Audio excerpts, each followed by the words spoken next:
Pukul 4 subuh, sebagai pengantin baru, pintu kamar kami digedor oleh ibu mertuaku. Ia menyuruhku bangun untuk membuat sarapan. Dengan senyum ironis, aku berkata pada suamiku, "Ayo, kamu saja yang pergi memasak." Setelah itu, aku mengambil koperku dan pergi, meninggalkan seluruh keluarganya dengan wajah pucat. Hari itu, langit Jakarta di akhir tahun tidak menurunkan hujan, melainkan membawa udara yang kering dan menusuk. Angin yang dingin seolah bersikeras mengingatkan bahwa libur lebaran sudah di depan mata. Gang kecil tempat keluargaku tinggal dihiasi dengan untaian lampu-lampu kuning kelap-kelip. Suara deru motor yang lewat terdengar lebih riang dari biasanya, sebuah keceriaan yang khas pada hari ketika kau percaya hidupmu akan membuka lembaran baru. Namaku Dian, usiaku 24 tahun, dan aku bekerja sebagai penasihat hukum yang berspesialisasi dalam meninjau kontrak untuk sebuah perusahaan pemasok industri. Profesiku sedikit kaku. Aku terbiasa membaca tulisan kecil, memeriksa klausa, dan melihat segalanya secara berurutan. Satu-satunya perbedaan adalah, setiap kontrak memiliki syarat yang jelas, tetapi hati manusia seringkali tidak dilengkapi dengan lampiran. Bayu, suamiku, berusia 25 tahun dan bekerja sebagai teknisi AC. Bayu memiliki senyum yang ramah dan penampilan yang tenang yang disukai semua orang. Seorang pria yang baik, bertanggung jawab, dan sopan. Aku bertemu Bayu ketika perusahaanku harus memperbaiki sistem pendingin udara. Saat itu, aku berlari ke sana kemari dengan setumpuk berkas, wajahku tegang seperti senar biola. Bayu, melihatku terburu-buru, berkata dengan sangat wajar, "Mbak, minggir sedikit atau nanti bisa terpeleset dan celaka." Hanya itu, dan aku langsung mengingatnya. Bayu bukan tipe pria dengan kata-kata manis, ia lebih suka menunjukkan lewat tindakan kecil. Ia membelikanku es teh manis saat aku lembur. Ia membantuku mengeluarkan motor agar tidak tersangkut dan mengingatkanku untuk mengancingkan helm. Hal-hal kecil yang dianggap orang tidak penting. Bagi seorang gadis yang merantau sepertiku, hal-hal itu seperti sebuah jangkar. Orang tuaku berbeda. Ayahku, Bapak Hendra, adalah pria yang tidak banyak bicara tetapi memiliki intuisi yang tajam. Ibuku, Ibu Rina, lebih lembut tetapi sangat metodis. Pertama kali Bayu datang ke rumah, ibuku bertanya dengan halus. "Dan setelah menikah, kalian berencana tinggal di mana?" Bayu menjawab tanpa basa-basi. "Kami akan tinggal sendiri, Bu. Saya tidak ingin Dian harus berkorban." Ibuku menatapku seolah bertanya, "Apa kamu tidak salah dengar? Pada hari pernikahan, keluargaku menyiapkan pesta besar untuk kerabat. Meja-meja penuh dengan hidangan khas Indonesia. Rendang, opor ayam, sambal goreng ati, ketupat, dan berbagai macam lalapan." Para tetua mengenang anekdot lama. Anak-anak berlarian ke sana kemari, dan tawa serta obrolan memenuhi ruangan seperti pasar malam. Aku mengenakan kebaya pengantinku dengan rambut disanggul modern yang elegan. Aku mendengarkan alunan musik pernikahan dengan campuran rasa bahagia dan gugup di hati. Bayu ada di sisiku. Tangannya sedikit gemetar, tetapi ia berusaha tersenyum. Aku menatapnya dan berkata pada diriku sendiri, "Yah, jika suami dan istri saling mendukung, lautan pun bisa dikeringkan. Tidak ada yang perlu ditakutkan." Tetapi momen yang paling menenangkanku adalah ketika ibu mertuaku muncul.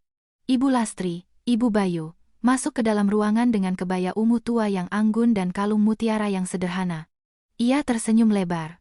Kata-katanya manis seperti madu. "Wah, Dian. Wajahmu berseri-seri sekali. Mulai sekarang, di rumah ibu, kamu akan ibu sayangi seperti anak sendiri." Setelah mengatakan itu, ia meraih tangan ibuku dan menggenggamnya erat, seolah mereka sudah saling kenal seumur hidup. Siapapun yang melihatnya pasti akan mengangguk setuju. Betapa beruntungnya, mendapatkan mertua yang pengertian. Aku pun ikut mengangguk. Karena, siapa yang tidak ingin percaya pada kebaikan, terutama di hari pernikahan mereka. Selama upacara seserahan, saat bertukar hadiah, aku merasa tanganku menjadi dingin. Keluarga mempelai pria memberiku hadiah yang telah disepakati, termasuk satu set perhiasan emas murni yang berharga. Emas itu berkilau di bawah cahaya lampu, terasa berat di pergelangan tanganku, seolah menjadi saksi di hadapan kedua keluarga. Tante-tanteku bercanda. Beruntung sekali, dapat menantu yang baik, ditambah lagi mertua yang sayang. Aku tersenyum, tetapi jantungku berdebar kencang. Aku tidak berani menganggap diriku beruntung, aku hanya berharap mendapatkan kedamaian. Dimas, kakak laki-lakiku, menatapku dari kejauhan. Ia tidak banyak bicara, hanya mengedipkan sebelah matanya. "Kalau butuh apa-apa, telepon aku." Aku tahu ia menyayangiku dengan caranya sendiri, cara para pria. Tidak menghibur dengan kata-kata, hanya menawarkan punggungnya untuk kau bersandar. "Rani, sahabatku, menarikku untuk berfoto dan berbisik. Ingat, tetap pakai kepala dingin, pengacara. Di hidup ini, yang tertulis di atas kertas dan tinta saja bisa diperdebatkan. Apalagi yang lainnya. Aku menyikutnya untuk mengabaikannya, tetapi kata-katanya terpatri di benakku. Ketika pesta berakhir, kedua keluarga duduk untuk berbicara secara resmi. Orang tuaku menyinggung soal pendaftaran pernikahan di kantor urusan agama, KUA. Karena pernikahan kami bertepatan dengan libur lebaran, kantor-kantor pemerintahan tutup, jadi kedua keluarga sepakat bahwa kami akan mengurus administrasi beberapa hari setelahnya. Aku tidak melihat ada yang aneh. Aku berpikir naif bahwa kami sudah menikah dengan adanya foto-foto dan saksi dari keluarga. Surat-surat hanyalah formalitas belaka. Pada saat itu, Bayu berkata dengan tegas di hadapan semua orang, "Saya janji, begitu kita menikah, kita akan tinggal mandiri, kita akan berjuang sendiri.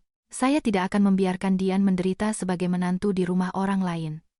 Ibu Lastri tersenyum dan mengangguk antusias. Iya, kalau anak-anak sudah memutuskan begitu, tidak apa-apa. Selama mereka tahu caranya bekerja dan mandiri. Mendengar itu, ibuku tampak lega. Ayahku hanya mengucapkan satu kalimat singkat yang tidak akan pernah kulupakan. Tinggal sendiri atau bersama tidak sepenting memiliki batasan. Jika ada batasan, hubungan akan langgeng. Saat itu, aku benar-benar percaya bahwa semuanya sudah sejelas tanda tangan di bawah kontrak. Menjelang sore, aku ikut Bayu ke rumah orang tuanya. Jalanan di lingkungannya lebih lebar, sebuah bangunan bertingkat dengan gerbang besi hitam. Saat melintasi ambang pintu, hatiku terasa berdebar. Ibu Lastri berjalan di depan dan berbalik untuk berkata, "Nah, kita sudah sampai di rumah, Nak. Mulai sekarang, panggil kami Bapak dan Ibu ya, biar lebih akrab." Aku mengangguk, berkata pada diri sendiri, "Baiklah, jika aku harus menjadi menantu, biarlah begitu, selama mereka menyayangiku." Kamar pengantin telah disiapkan dengan sprei baru yang wangi pelembut pakaian. Pergelangan tanganku masih sedikit sakit karena memakai perhiasan seharian. Bayu menatapku dengan senyum ramahnya. "Capek ya? Besok tidur saja sampai siang." Aku tertawa. "Sampai siang? Bisa tidur cukup jam saja aku sudah bersyukur." Bayu menggaruk kepalanya. "Di sini orang tuaku santai, kok, jangan khawatir." Ada pepatah yang mengatakan bahwa mendengar itu mudah, tetapi melihat baru bisa percaya. Aku telah percaya dengan telingaku, tanpa sempat percaya dengan mataku. Malam pengantin itu, aku tidak bermimpi besar. Aku hanya memikirkan kehidupan yang menantiku. Bekerja, menabung, menyewa rumah kecil, memasak bersama, berjuang sendiri. Aku juga berpikir bahwa setelah liburan selesai, kami akan pergi ke KUA dan aku akan menyimpan surat nikah dengan rapi sebagai sebuah tonggak sejarah. Aku berbaring miring, mendengarkan detak jam dinding dan napas Bayu yang teratur, merasakan ketenangan sementara. Sebelum mematikan lampu, aku mengirim pesan kepada ibuku, "Sudah sampai." "Tidur yang nyenyak," jawabnya seketika. "Oke, kalau ada apa-apa, langsung bilang. Jangan dipendam sendiri." Aku menatap layar ponsel dan tiba-tiba merasa ada yang mengganjal di tenggorokan. Aku tidak tahu apakah itu karena emosi atau firasat. Aku hanya tahu bahwa saat itu, aku menarik selimut dan mengulangi sebuah pepatah lama namun sangat benar dalam hati, "Sayangi siapapun yang kau mau, tapi jangan biarkan mereka menganggapmu remeh." Di halaman, angin bertiup di antara pepohonan, membuat daun-daun berdesir. Aku memejamkan mata, mengharapkan tidur yang lelap setelah hari yang begitu panjang, berharap pagi akan setenang janji-janji sore tadi. Aku baru saja berhasil tertidur ketika aku terbangun kaget oleh gonggongan anjing dari kejauhan. Jam di dinding bersinar redup. Sudah lewat tengah malam. Aku berbalik dan melihat Bayu masih tertidur dengan mulut sedikit terbuka, wajahnya setenang saat pertama kali aku mengenalnya. Aku menghela napas, mencoba menenangkan diri. Hari pernikahan memang melelahkan bagi siapapun. Besok adalah hari yang baru. Keesokan paginya aku bangun pukul 7. Bagiku, jam 7 sudah merupakan usaha besar, karena hari pernikahan adalah maraton dari fajar hingga malam dan kakiku masih terasa seperti habis naik 10 lantai. Aku keluar dari kamar untuk mencari segelas air dan melihat Ibu Lastri sudah duduk di meja makan dengan rambut disanggul dan ekspresi yang anehnya sangat segar. Ia menatapku dari atas ke bawah sambil tersenyum. "Sudah bangun. Di sini kita bangun pagi. Sudah kebiasaan di rumah ini." Aku mengangguk, mencoba menjaga nada ceria. Saat itu, Bayu keluar sambil menguap. Ibu Lastri menoleh ke arah putranya dan suaranya melembut sepenuhnya. "Bayu, cuci muka sana, terus sarapan. Sudah ibu hangatkan lauknya." Aku berdiri di antara dua kalimat itu, merasa seperti tamu sekaligus seperti seorang pegawai, tanpa tahu aku termasuk kelompok yang mana. Sarapannya tidak istimewa, hanya nasi goreng dengan telur mata sapi. Tapi aku memperhatikan bagaimana Ibu Lastri memberikan tugas dengan tatapannya. Ia tidak berkata, "Nak, bantu ibu." Ia hanya menatap wajan, lalu wastafel, lalu menatapku. Tatapan itu tidak memerlukan kata-kata. Seseorang dengan rasa percaya diri yang rendah pasti akan langsung bergegas melakukan sesuatu untuk mengambil hati. Aku tidak keberatan bekerja. Yang menggangguku adalah perasaan bahwa bantuanku dianggap sebagai sebuah kewajiban. Bayu selesai makan dan bangkit untuk kembali ke kamar. Ibu Lastri berkata dari belakangnya, "Sudah kamu jelaskan ke istrimu kalau beberapa hari ini di sini dia harus menyesuaikan diri dengan jadwal? Tinggal bersama berarti mengikuti aturan bersama." Bayu mengangguk dan menoleh ke arahku dengan senyum meminta maaf.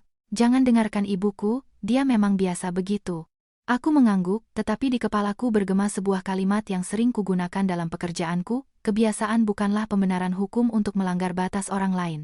Tapi aku tidak mengatakannya. Kupikir ini hari pertamaku, dan terlalu banyak bicara akan membuatku tampak seperti menantu yang suka membantah. Menjelang siang, kerabat dari keluarga suamiku datang berkunjung. Seorang tetangga juga menyembul di pintu sambil tersenyum. "Menantu baru ya? Cantik sekali." Aku tersenyum dan menyapa, merasa sedikit canggung, seolah-olah rumah mertuaku adalah panggung, dan aku adalah pusat perhatian. Aku tidak suka diperiksa seperti itu. Semua orang duduk minum teh dan membicarakan pernikahan. Seseorang bertanya, sudah daftar di KUA?" Bayu tersenyum, "Belum, Tante, kan masih libur. Beberapa hari lagi kami urus." Ibu Lastri segera menyela, "Itu cuma surat-surat.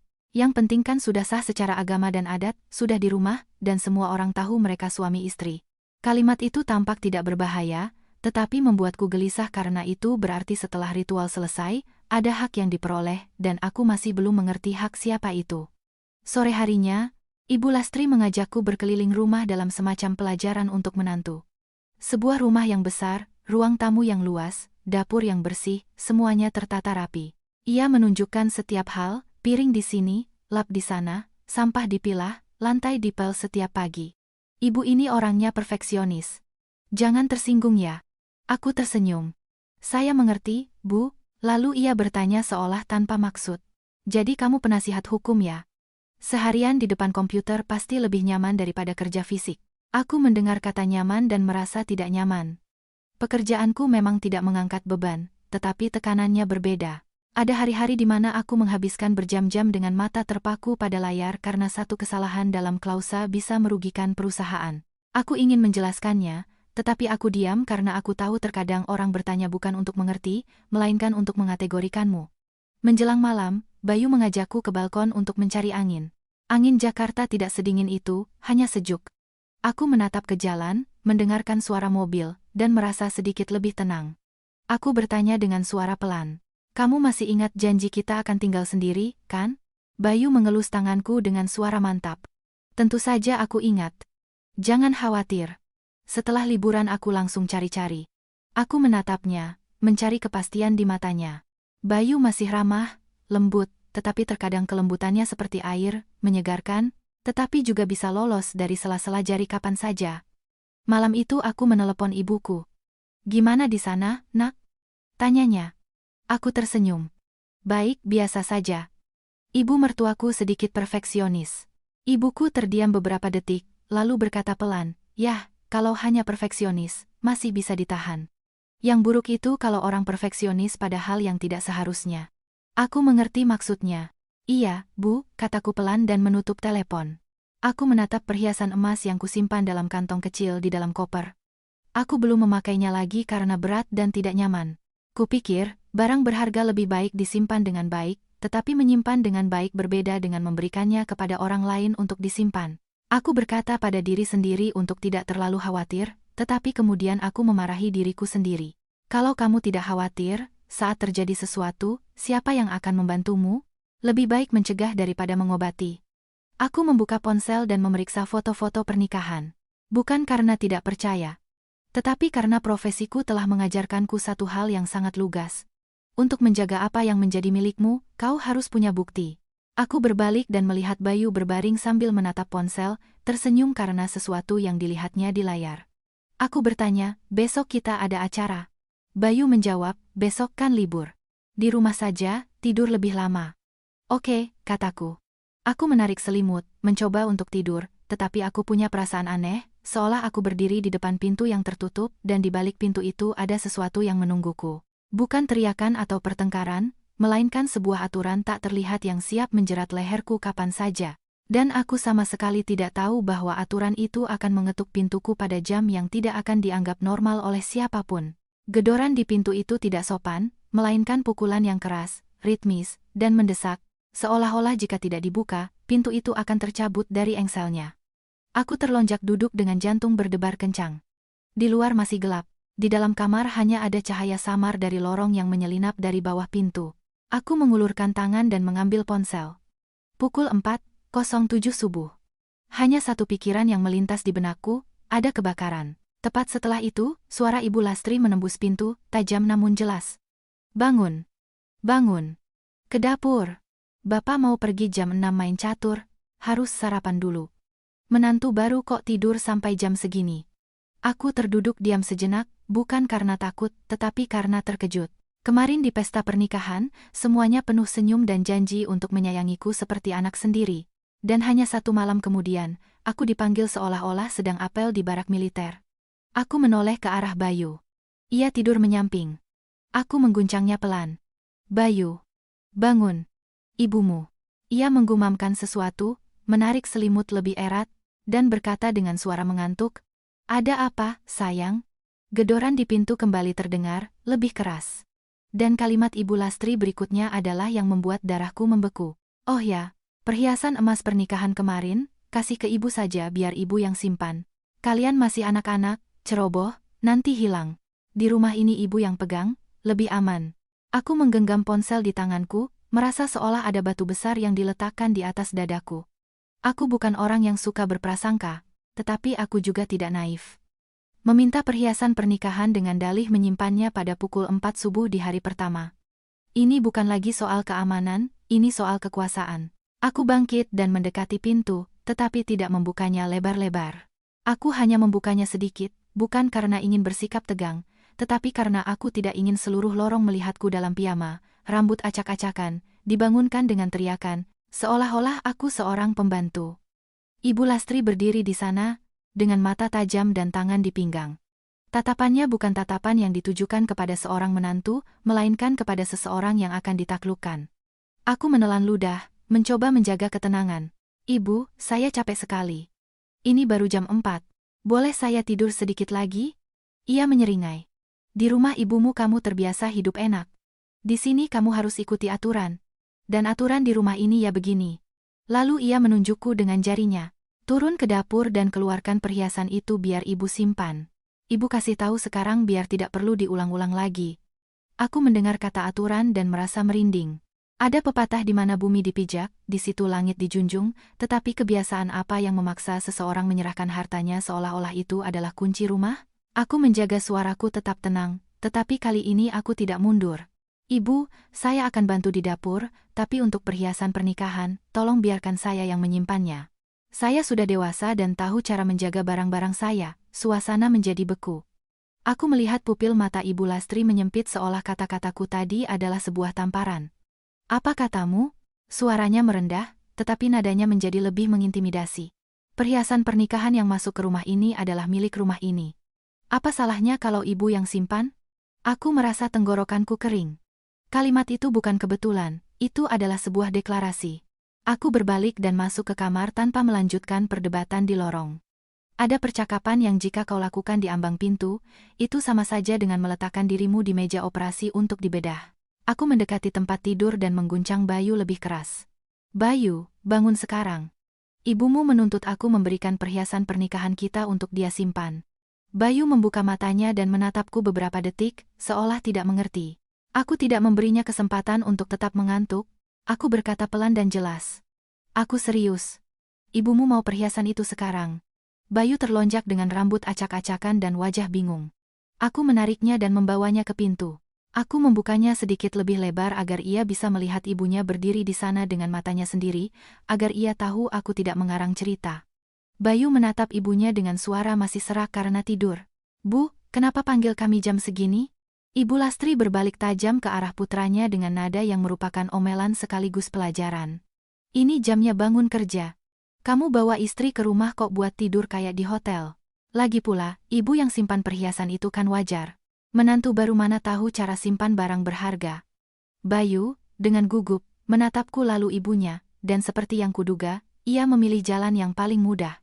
Sudah, biar ibu saja yang simpan, kan lebih aman. Bukan masalah besar, kan, Dian?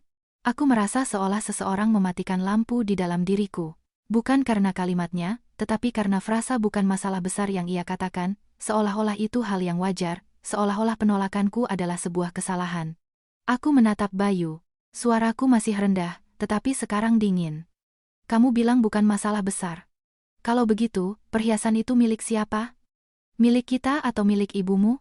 Bayu membuka mulut untuk mengatakan sesuatu, tetapi ia terdiam. Ia menatap ibunya seolah meminta instruksi. Ibu Lastri segera menyela, tidak memberinya waktu untuk berpikir. Ya milik kalian, makanya ibu simpan untuk kalian. Ibu tidak akan mengambilnya.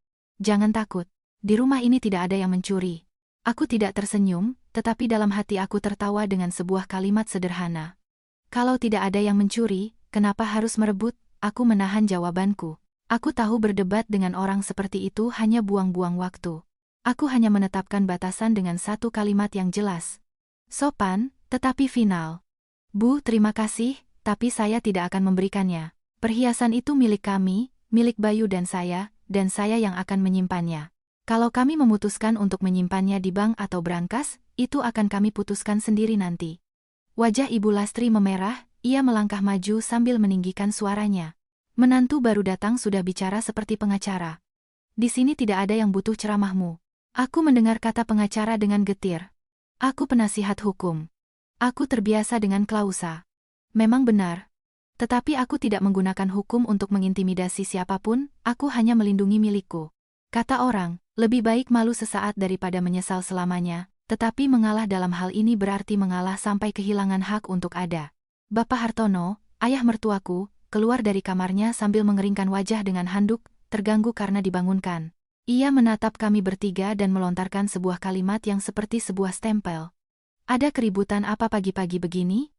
Menantu urus tugasnya, dan perhiasan biar ibunya yang simpan. Di rumah ini memang selalu begitu.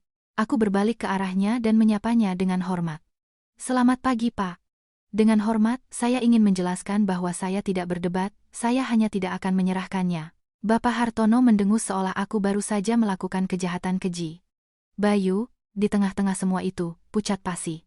Ia menarik lengan bajuku dan berbisik, Dian, sudah hentikan. Biarkan ibuku yang simpan biar damai. Aku melepaskan tangannya dengan lembut, tetapi tegas. Aku menatap Bayu, tidak lagi memanggilnya dengan mesra. Aku memanggil namanya, seolah untuk membangun kembali jarak. Bayu, kamu janji kita akan tinggal sendiri. Kamu janji aku tidak perlu hidup di rumah dengan aturan yang menindas orang, dan sekarang kamu di sini memintaku untuk membiarkannya. Apa artinya itu? Bayu kehabisan kata-kata. Ibu Lastri segera melompat untuk menghalangi putranya dengan tatapannya, lalu menoleh ke arahku. Tinggal sendiri atau tidak, itu nanti dilihat setelah Lebaran. Pengantin baru kok sudah banyak tuntutan. Kamu mau merusak keluarga ini ya? Aku mendengar kata merusak dan ingin tertawa. Aku bahkan belum sempat membangun satu hari pun. Apa yang akan kurusak?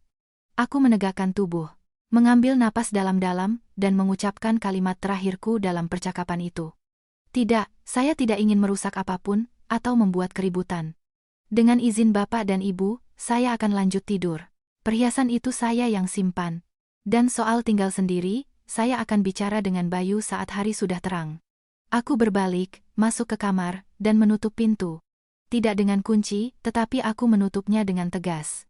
Di belakangku, aku mendengar keluhan Ibu Lastri, gumaman Bapak Hartono, dan desahan Bayu. Aku duduk di tepi tempat tidur dengan tangan sedikit gemetar. Aku tidak gemetar karena takut, tetapi karena marah. Kemarahan seseorang yang baru sadar bahwa ia telah masuk ke dalam sebuah permainan yang aturannya tidak ia buat sendiri. Bayu berdiri menatapku dengan ekspresi yang menunjukkan bahwa ia akhirnya benar-benar bangun. Ia membuka mulut, kamu keterlaluan, Dian. Aku tidak menangis. Aku hanya menatapnya dan berkata pelan, aku tidak keterlaluan. Aku sedang memperjelas semuanya. Apakah ini akan keterlaluan atau tidak, tergantung sejauh mana orang lain ingin menekan. Setelah mengatakan itu, aku masuk ke dalam selimut, tetapi aku tidak bisa tidur. Di luar masih gelap. Di dalam, keheningan menyelimuti. Dan dalam keheningan itu, yang paling jelas kudengar bukanlah gema-gedoran di pintu, melainkan suara sebuah batasan yang baru saja kubangun di dalam diriku, kering dan tajam seperti ujung pecahan kaca. Begitu pintu kamar tertutup, aku bersandar sejenak seolah memastikan pintu itu masih berdiri tegak. Tanganku terasa dingin. Aku tidak tahu apakah karena dinginnya malam atau karena perasaan terpojok, diperlakukan seperti barang yang baru saja dibawa pulang dan sekarang harus diserahkan. Bayu berdiri beberapa langkah dariku, tidak berani duduk di tempat tidur. Ia menatapku dengan mata gelisah, tatapan khas seseorang yang tahu ia salah tetapi tidak punya keberanian untuk berpihak pada yang benar. "Kamu kenapa, Dian?" Ia memulai dengan suara pelan. "Ini hari pertama. Jangan begini. Ibuku hanya khawatir." Aku mendengar kata khawatir dan tertawa kering, tanpa suara, hanya sebuah gestur bibir. "Khawatir tentang apa, Bayu?" Tanyaku pelan, seolah sedang membaca sebuah klausa. "Khawatir aku akan kehilangan perhiasan itu? Atau khawatir aku yang menyimpannya?" Bayu mengerutkan kening. "Kamu ini bicara apa? Ibuku itu orang tua. Dia menyimpannya agar kita lebih tenang." Aku mendekati koperku dan membukanya, bukan untuk mengeluarkan perhiasan, tetapi agar Bayu melihat bahwa perhiasan itu tersimpan dengan baik di sana, di bawah kendaliku, bukan tergeletak sembarangan seperti yang ia tuduhkan. Aku menutup koper dan berbalik ke arahnya. "Apa aku terlihat seperti anak umur 3 tahun? Bayu, dengan gugup, tergagap. "Bukan, tapi ibuku sudah terbiasa memegang kendali di rumah ini sejak dulu." Aku memotongnya sambil tetap tenang. "Setiap rumah punya kebiasaannya. Tapi sejak kemarin aku hanya melihat satu hal. Semuanya diatur dengan alasan sejak dulu, sementara janjimu hanya menjadi nanti kita lihat." Bayu terkejut. Ia mencoba bicara, tetapi aku tidak membiarkannya lolos dengan jawaban "jangan terlalu banyak berpikir." Aku mengambil kursi, duduk, dan menyuruhnya duduk di hadapanku. "Duduk, kita bicara terus terang. Kamu janji kita akan tinggal sendiri. Kamu mengatakannya di depan kedua keluarga. Di mana janji itu sekarang?" Bayu menggaruk kepalanya dengan tatapan terpaku di lantai. "Ya, setelah Lebaran aku akan bicara dengan orang tuaku. Kamu kan tahu." Mendengar bicara dengan orang tuaku, sebuah alarm berbunyi di kepalaku. Aku bertanya sambil menekankan setiap kata. "Jadi, keputusan kita sebagai pasangan tergantung pada persetujuan orang tuamu?" Bayu mengangkat kepala dan menggeleng cepat. "Bukan persetujuan, tapi kan kita tinggal bersama. Harus ada sedikit rasa hormat." Aku mencondongkan tubuh ke arahnya dengan suara monoton tetapi tajam. "Rasa hormat punya batasan. Aku datang ke sini sebagai istrimu, bukan untuk menjadi pegawai di bawah komando ibumu." Bayu terdiam. Keheningannya membuatku lebih marah daripada teriakan ibunya, karena aku sudah tahu sifat ibunya. Ia menginginkan kekuasaan, tetapi Bayu menginginkan kedamaian dengan mengorbankanku. Aku menarik napas dalam-dalam. "Bayu," aku tanya langsung. "Saat ibumu berdiri di pintu menuntut perhiasan dan kamu berkata, 'Biar ibu saja yang simpan biar lebih aman,' apa kamu mengerti arti kalimat itu?" Bayu menjawab dengan suara pelan. "Ya, artinya dia yang simpan, tidak ada masalah." Aku mengangguk seolah menerima sebuah vonis. "Ada, dan masalahnya besar." "Itu artinya kamu setuju ibumu yang memutuskan aset pernikahan kita?" "Itu artinya batasanku tidak penting bagimu." Bayu memucat. "Bicaramu keras sekali. Aku hanya ingin damai di rumah." Aku menatapnya, berbicara lebih pelan lagi. "Kamu mau damai? Tapi kedamaian itu berarti aku harus diam, menyerahkan perhiasan, dan turun ke dapur jam 4 subuh, kan?" Bayu tidak menjawab, hanya menghela napas. Desahan itu seperti menyiram bensin ke api. Tepat pada saat itu, pintu diketuk lagi. Tidak sekeras tadi, tetapi cukup untuk mengingatkanku bahwa aku belum lolos. Suara Ibu Lastri menyelinap masuk. "Kalian mau bersembunyi di dalam sampai pagi?" Bayu terlonjak, seolah ditarik oleh seutas tali. Aku menahannya dengan tanganku. "Tunggu. Tetap di sini. Biar aku yang bicara." Bayu menatapku ketakutan. "Dian. Jangan." Aku membuka pintu. Ibu Lastri berdiri di sana dengan tangan bersedekap. Di belakangnya, Bapak Hartono, dengan kening berkerut seolah aku telah merusak tidur berharganya. Ibu Lastri menunjukku. "Menantu baru. Dikasih tahu sekali tidak didengarkan. Kamu ini maunya apa? Mengajari kami di rumah kami sendiri?"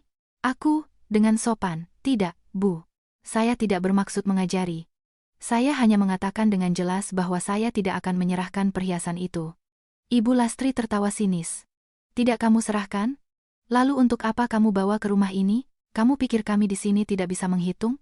Aku melihat Bayu di belakang ibunya dengan kepala tertunduk. Aku tahu jika aku tidak berbicara pada saat yang tepat, aku akan dicap sebagai menantu kurang ajar. Aku memilih kata-kataku dengan hati-hati seperti memilih klausa dalam kontrak. Perhiasan ini adalah aset saya dan Bayu. Saya menghormati mertua saya, tetapi kepemilikan tidak berpindah tangan karena kebiasaan keluarga. Jika Bapak dan Ibu ingin saya percaya, saya akan percaya pada kasih sayang. Untuk aset, dengan izin, akan saya kelola sendiri. Bapak Hartono mendengus dan berkata dengan suara berat, anak baru datang sudah bicara seperti politisi. Di rumah ini tidak ada yang akan mencurimu, tapi seorang menantu harus tahu cara patuh. Aku menoleh padanya, tetap menjaga rasa hormat. Iya Pak. Saya akan patuh pada hal yang masuk akal. Menyerahkan perhiasan saya bukanlah hal yang masuk akal. Ibu Lastri melangkah lebih dekat dengan mata melotot. Dengan sikap membangkang seperti ini, bagaimana kita bisa hidup bersama? Di sini itu datang untuk mengikuti aturan. Bangun pagi siapkan makanan, malam hari bersikap sopan. Di rumah ini kami tidak menanggung pemalas. Aku mendengar kata menanggung dan merasakan kepahitan yang mendalam. Aku bekerja, menghasilkan uang sendiri, membayar cicilan motorku. Aku tidak hidup dari siapapun. Tapi aku tidak mulai menghitung jasaku. Aku hanya mengucapkan satu kalimat, cukup untuk membuatnya mengerti bahwa aku tidak mudah diintimidasi. Saya tidak malas, saya hanya tidak menerima perintah yang tidak masuk akal. Ibu Lastri, seolah sarafnya tersentuh, memukul kusen pintu. Tidak masuk akal? Di sini yang benar itu aku. Kalimat itu membuatku mengerti sesuatu yang lebih dalam. Baginya, benar dan salah tidak penting. Yang penting adalah kekuasaan. Ia ingin aku menundukkan kepala sejak awal agar di masa depan aku harus mematuhi apapun yang ia perintahkan. Saat itulah Bayu bergumam, Bu, sudah, nanti kami bicarakan sendiri.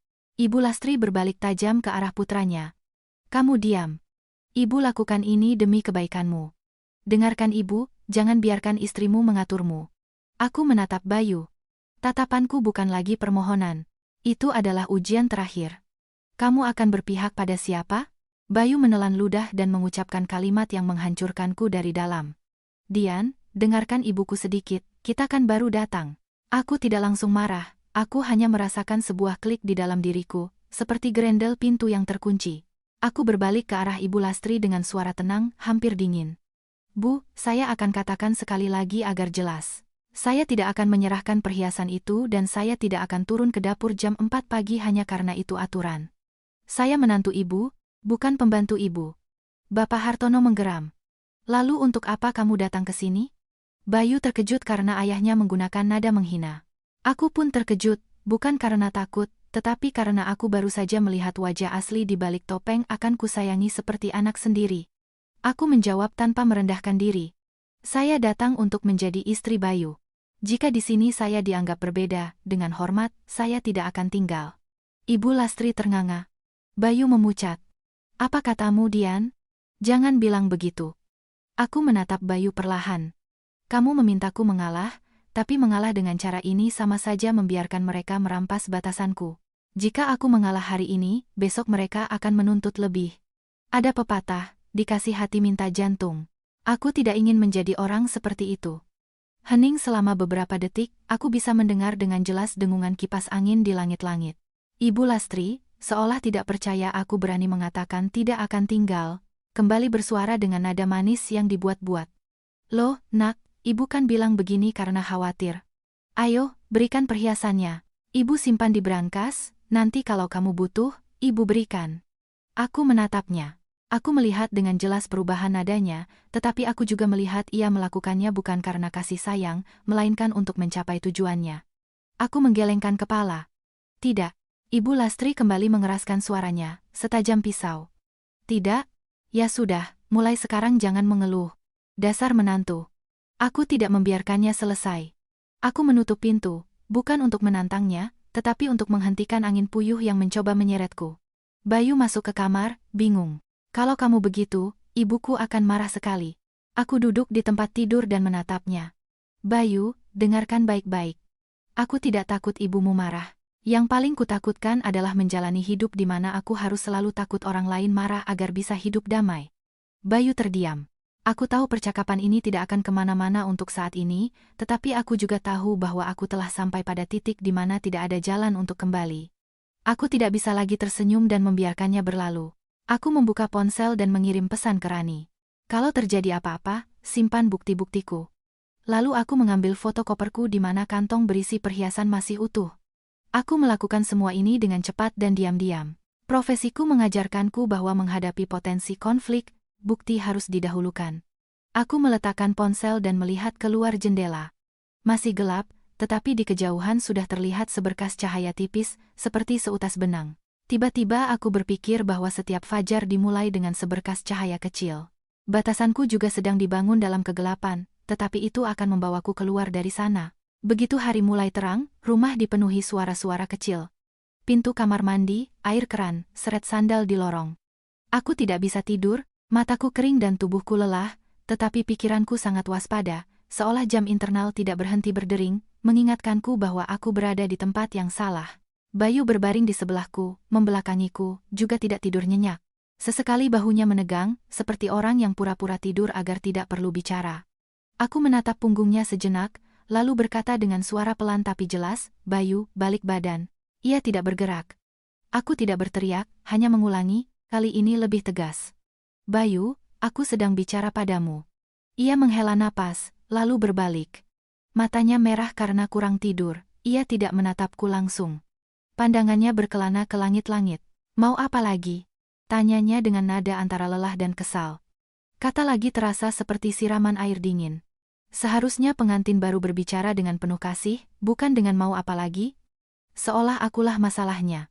Aku tetap tenang dan berbicara seolah sedang membahas masalah dalam rapat. "Jawab satu hal saja. Saat ibumu menuntut perhiasan, kamu berpihak pada siapa?" Bayu mengerutkan kening. "Mulai lagi. Ibuku itu orang tua, dia khawatir pada kita, apa kamu tidak mengerti?" Aku memotongnya tanpa membiarkannya berlindung di balik kata khawatir. "Aku bertanya kamu berpihak pada siapa?" Bayu kehabisan kata-kata. Setelah beberapa saat, ia berkata pelan, "Aku berpihak pada kedamaian di rumah." Aku tertawa, tapi kali ini tawa yang getir. Aku menatapnya. "Kedamaian di rumah artinya aku harus menanggung semuanya, kan?" Bayu duduk, mulai kesal. "Cara bicaramu itu bagaimana? Kamu baru datang ke rumah ini dan sudah membuat keributan. Orang-orang akan menilaimu." "Ibuku benar. Apa masalahnya kalau dia yang simpan perhiasannya?" Aku menatap Bayu dan melihat sesuatu yang sangat jelas. Bukan karena ia percaya ibunya benar, ia hanya percaya bahwa ibunya lebih kuat dan ia memilih berpihak pada yang lebih kuat agar tidak perlu menghadapinya. Aku terus bertanya perlahan. "Kamu janji kita akan tinggal sendiri. Masih ingat?" Ia menjawab cepat, seolah sudah menghafalnya. "Iya, tapi harus menunggu. Jangan menekanku." Aku mengangguk. Aku tidak berdebat lagi soal menunggu karena aku mengerti bahwa di rumah itu, menunggu adalah cara untuk memasukkanmu ke dalam dinamika mereka. Suatu hari kau sadar dan sudah bertahun-tahun hidup seperti itu, tanpa tahu bagaimana caranya. Aku duduk tegak dan mengatakan sesuatu yang bahkan bagiku terdengar dingin. "Aku tidak menekankanmu. Aku hanya butuh kamu memahaminya. Jika kamu tidak melindungi batasan istrimu, aku akan melakukannya sendiri." Bayu menatapku seperti orang asing, bergumam. "Kamu seperti sedang bekerja, bukan hidup." Mendengar itu, aku tidak marah. Aku hanya merasa sedih. Jika aku tidak bertindak seolah sedang bekerja, aku akan dimakan. Di sini semua orang punya aturannya sendiri. Jika aku tidak punya aturanku, aku kalah. Bayu terdiam dan berbalik lagi, seolah ingin mengakhiri pembicaraan. Keheningan itu bagiku adalah jawaban terakhir. Ia tidak bersedia berada di sisiku begitu masalah pertama muncul. Lewat pukul 6, suara Ibu Lastri bergema dari bawah, tidak lagi sopan, melainkan seperti perintah, "Bayu, turun sarapan." Dan menantunya juga turun. "Kita perlu bicara." Aku melihat Bayu bangun, mencuci muka dengan cepat, dan mengatakan sesuatu yang membuatku ingin tertawa. "Coba bicara lebih lembut.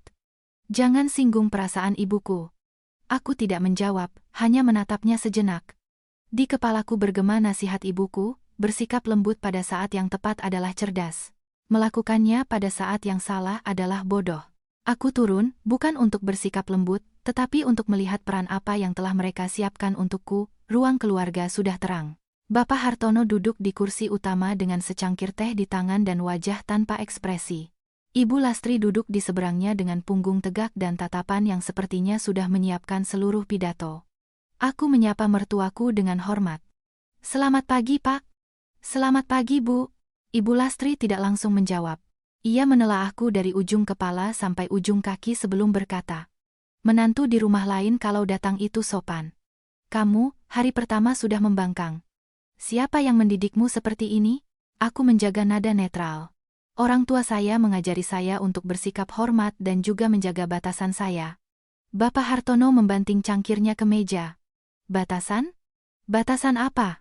Kalau kamu datang ke rumah suamimu, kamu ikuti aturan suamimu. Jangan bawa kebiasaan dari rumahmu ke sini." Aku menatapnya. Tanpa masuk ke perdebatan tentang rumahnya atau rumahku, aku fokus pada masalahnya. "Iya, Pak. Saya akan ikuti aturan hidup bersama, tapi untuk aset, dengan izin Bapak, akan kami kelola sebagai pasangan." Ibu Lastri tertawa mengejek dengan nada manis yang tiba-tiba dan mencurigakan. "Oh, pintarnya kamu bicara. Mengelola aset kalian. Dan untuk apa kamu mau simpan perhiasan itu sendiri?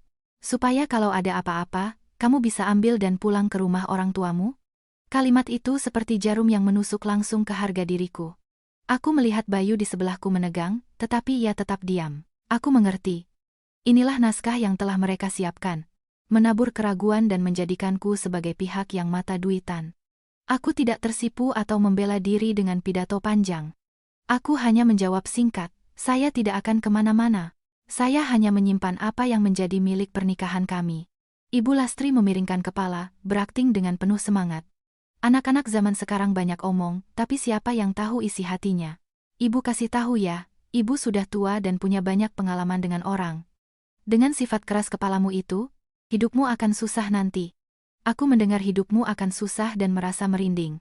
Itu adalah peringatan terselubung, tetapi jelas. Jika aku tidak tunduk, mereka akan membuat hidupku sengsara. Aku menatap Bayu, yang menundukkan kepalanya. Aku bertanya langsung di depan orang tuanya tanpa basa-basi. "Bayu, katakan satu hal.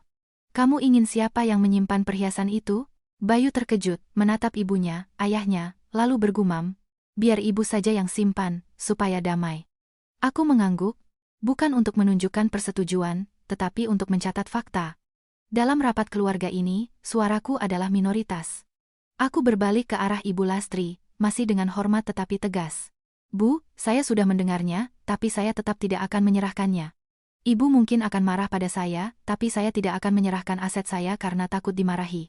Bapak Hartono meninggikan suaranya, "Begini caramu bicara pada mertuamu." Aku menarik napas dalam-dalam.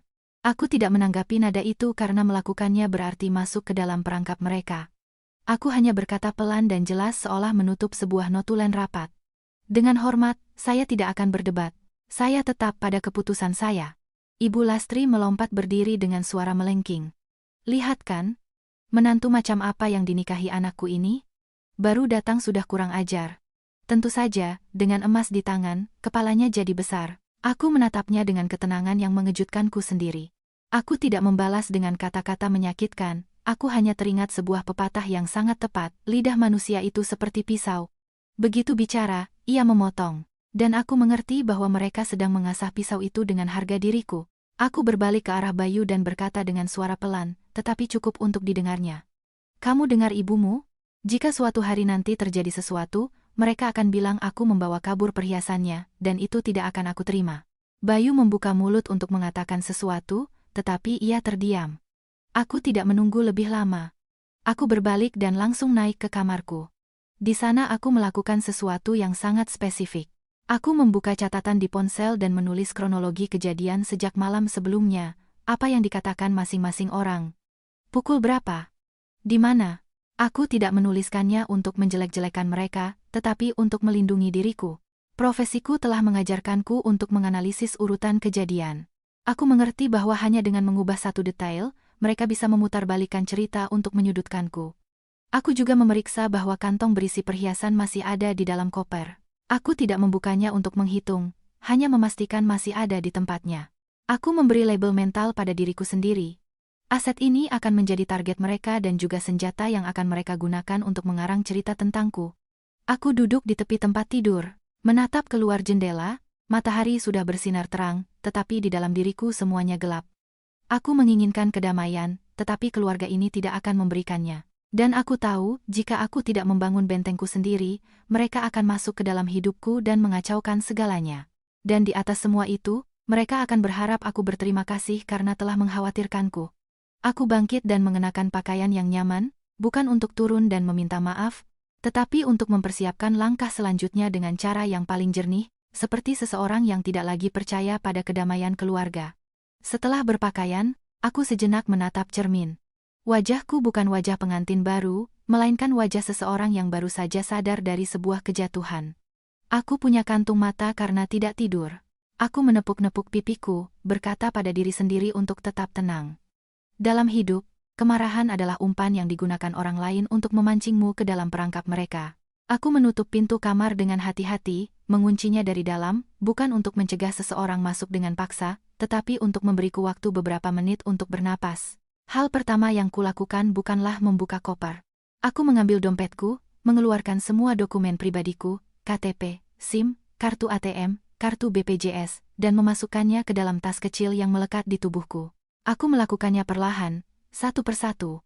Profesiku telah menciptakan kebiasaan aneh, yang penting harus berada di bawah kendaliku, bukan dalam jangkauan siapapun.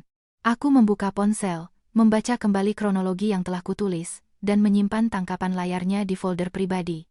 Aku juga mengirim salinannya ke Rani dengan pesan singkat. Simpan ini untukku. Tenang, aku di sini, jawabnya seketika. Sebuah pesan sederhana. Dan aku merasa jauh lebih tidak sendirian.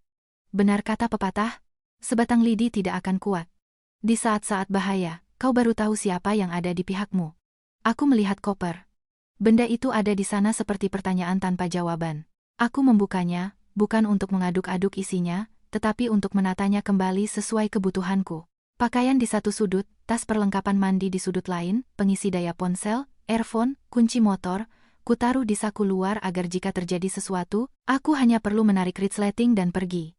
Ketika jemariku menyentuh kantong perhiasan, aku berhenti sejenak. Aku tidak mengeluarkannya untuk dihitung atau diletakkan di atas tempat tidur. Aku hanya memasukkan kantong itu ke dalam kantong kain lain dan menyembunyikannya di dasar ransel di bawah sebuah jaket. Bukan untuk menyembunyikannya, tetapi agar tidak ada yang tiba-tiba masuk dan melihatku lalu berteriak, dia berencana membawa kabur emasnya. Hidup ini aneh. Memiliki aset sendiri tidak sebegitu berbahaya seperti label yang diberikan orang lain padanya. Mereka ingin menjadikanku mata duitan, jadi aku harus menghilangkan setiap kesempatan bagi mereka untuk membangun cerita itu. Dari bawah, aku mendengar denting piring dan derit kursi. Suara Ibu Lastri terdengar sesekali, sayup-sayup. Aku tidak tahu dengan siapa ia berbicara, tetapi aku mengenali nadanya. Itu adalah nada seseorang yang mengeluh, meratap, dan sambil lalu menjatuhkan citra bahwa menantu barunya adalah seorang pembangkang. Aku diam mendengarkan seperti orang yang mendengar ramalan cuaca, karena aku tahu jika badai sudah terbentuk, aku tidak boleh keluar rumah. Ponselku bergetar. Sebuah pesan dari Bayu. Turun, bicara sama ibu. Dia marah sekali. Aku membacanya dan tidak menjawab. Aku menatap pesan itu sejenak dan meletakkan ponselku. Tiba-tiba aku mengerti jenis kemarahan yang sangat familiar. Kemarahan yang tidak bertujuan untuk menyelesaikan masalah, tetapi untuk memaksa orang lain mengalah. Aku membalasnya dengan satu kalimat. Kalau kamu sudah siap mengatakan dengan jelas perhiasan itu milik siapa, aku akan turun. Bayu tidak menjawab. Hening. Keheningan khasnya. Aku tertawa pelan, kali ini tidak begitu getir, melainkan seperti tawa seseorang yang baru saja mengakhiri sebuah harapan. Kata orang, pilihlah suami dengan baik, seperti memilih emas. Apakah aku telah memilih dengan baik atau hanya terpukau pada penampilan yang ramah? Aku tidak meratap. Aku mengaktifkan perekam suara di ponsel, merekam beberapa detik untuk memastikan mikrofonnya berfungsi, lalu mematikannya. Aku benci harus melakukan hal-hal seperti ini, tetapi aku lebih benci lagi gagasan dituduh palsu tanpa punya apapun untuk membela diri. Seperti kata pepatah, omongan bisa dibawa angin, tapi bukti akan tetap ada. Aku membuka pintu dan menjenguk ke lorong. Tidak ada siapa-siapa. Aku menuruni tangga dalam diam. Dari ruang depan, aku berbelok ke garasi. Aku melihat motorku. Aku memeriksa bagasinya. Semuanya ada di tempatnya. Aku menghela napas lega. Tepat saat aku berbalik, Bapak Hartono keluar dari ruang tamu. Melihatku, ia berhenti. Ia menatapku dengan dingin, tatapan yang tidak memerlukan kata-kata untuk menekan. Menantu kok sembunyi-sembunyi? Kamu sedang apa? Tanyanya dengan suara rendah tapi berat. Aku tetap hormat. Saya turun mau ambil minum, Pak. Bapak Hartono menyeringai. Ambil minum atau merencanakan pulang ke rumah orang tuamu? Kalimat itu adalah tamparan tak terlihat. Aku menggenggam tali tasku, tetapi suaraku tetap mantap. Saya tidak merencanakan apa-apa, Pak. Saya hanya ingin tenang. Ia tertawa sinis. Kalau mau tenang, patuh sama ibu mertuamu. Di rumah ini, apa yang dia katakan itu hukum. Aku tidak berdebat. Aku hanya menatapnya dengan tenang. Iya, Pak. Saya akan dengarkan apa yang masuk akal. Bapak Hartono mendekat selangkah, merendahkan suaranya. Kamu anak baru datang. Jangan sampai orang-orang menertawakan kita. Pesta besar-besaran, masa sekarang kamu buat drama begini? Aku mendengar kata menertawakan dan aku mengerti segalanya.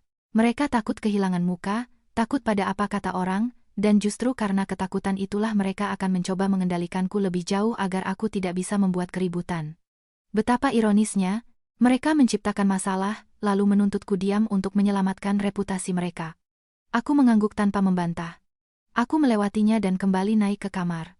Aku butuh tempat dengan pintu tertutup, dengan waktu, dengan hak untuk bernapas.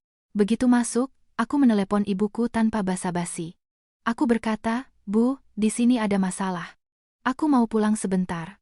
Ibuku tidak memberondongku dengan pertanyaan, ia hanya menanyakan satu hal. Kamu baik-baik saja? Kamu yakin? Tenggorokanku tercekat, tetapi aku menjawab, iya. Ibuku berkata pelan, kalau begitu, pulanglah. Di rumah selalu ada pintu terbuka untukmu. Tapi ingat, apapun yang kamu lakukan, selalu siapkan jalan keluar dan jangan biarkan mereka menuduhmu palsu hanya dengan satu kata. Aku memejamkan mata. Frasa menuduhmu palsu terasa menyakitkan, tetapi menyakitkan karena itu benar. Baik, Bu, kataku dan menutup telepon. Aku bangkit dan menyandang ranselku. Aku tidak langsung keluar rumah. Aku memeriksa semuanya sekali lagi. Dokumen di badan, ponsel dengan baterai penuh, kunci di tangan, kantong perhiasan di dasar ransel, dan yang terpenting, kepala dingin. Aku membuka pintu kamar dan melangkah ke lorong. Kali ini langkahku mantap. Aku mengerti bahwa jika aku tinggal tanpa batasan, mereka akan menggerogotiku hari demi hari. Mereka tidak perlu memukulku, hanya memaksaku hidup sesuai aturan mereka dan menyebutnya kebiasaan. Sebelum menuruni tangga, aku berhenti sejenak dan melihat ke arah pintu kamar pengantin. Aku tidak merasa kasihan padanya, melainkan pada kepercayaan naif yang kumiliki sehari sebelumnya. Tapi baiklah, dari kesalahan orang belajar. Yang penting adalah aku tidak membiarkan siapapun merampas hal yang paling berharga, martabatku dan hakku untuk memutuskan. Aku menyandang ranselku dan kunci motor sudah di tangan, tetapi aku berhenti di anak tangga pertama. Bukan karena takut, tetapi karena tiba-tiba aku teringat kata-kata ayahku. Batasan harus dibuat jelas. Ambiguitas hanya mendatangkan masalah.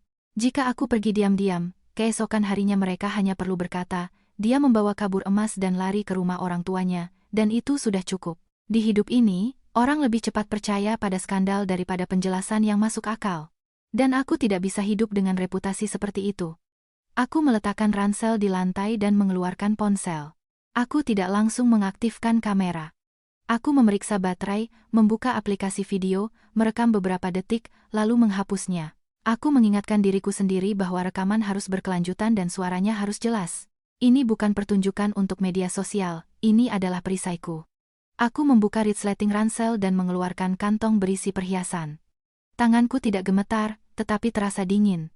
Aku duduk di tepi tempat tidur, membuka kantong itu, dan menatap perhiasan emas di dalamnya. Kilauannya tidak menyilaukan, melainkan terasa berat, seperti sebuah tanggung jawab. Aku menempatkannya di sebuah kotak kecil yang dilapisi kertas sutra, bukan untuk berakting, tetapi agar saat menyerahkannya aku bisa menghitungnya dengan jelas, tanpa ada yang jatuh dan tanpa ada yang bisa mengatakan ada yang kurang. Setelah semuanya siap, aku menarik napas dalam-dalam dan keluar dari kamar. Tangga di rumah mertuaku sangat bersih. Setiap anak tangganya berkilau, tetapi kebersihan hati pemiliknya adalah cerita lain. Aku turun perlahan, mendengar suara televisi dengan volume rendah di ruang tamu. Mungkin Ibu Lastri menyalakannya untuk memberi kesan normal, tetapi aku tahu itu adalah ketenangan sebelum badai.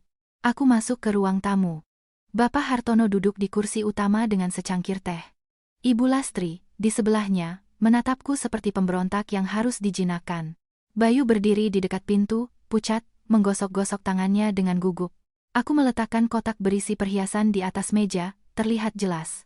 Lalu aku mengangkat ponsel setinggi dada dan mulai merekam. Layar ponsel menunjukkan adegan itu dengan jelas, wajahku dan wajah mereka. Aku berbicara pelan dan jelas, tanpa meninggikan suara atau meneteskan air mata. Saya Dian.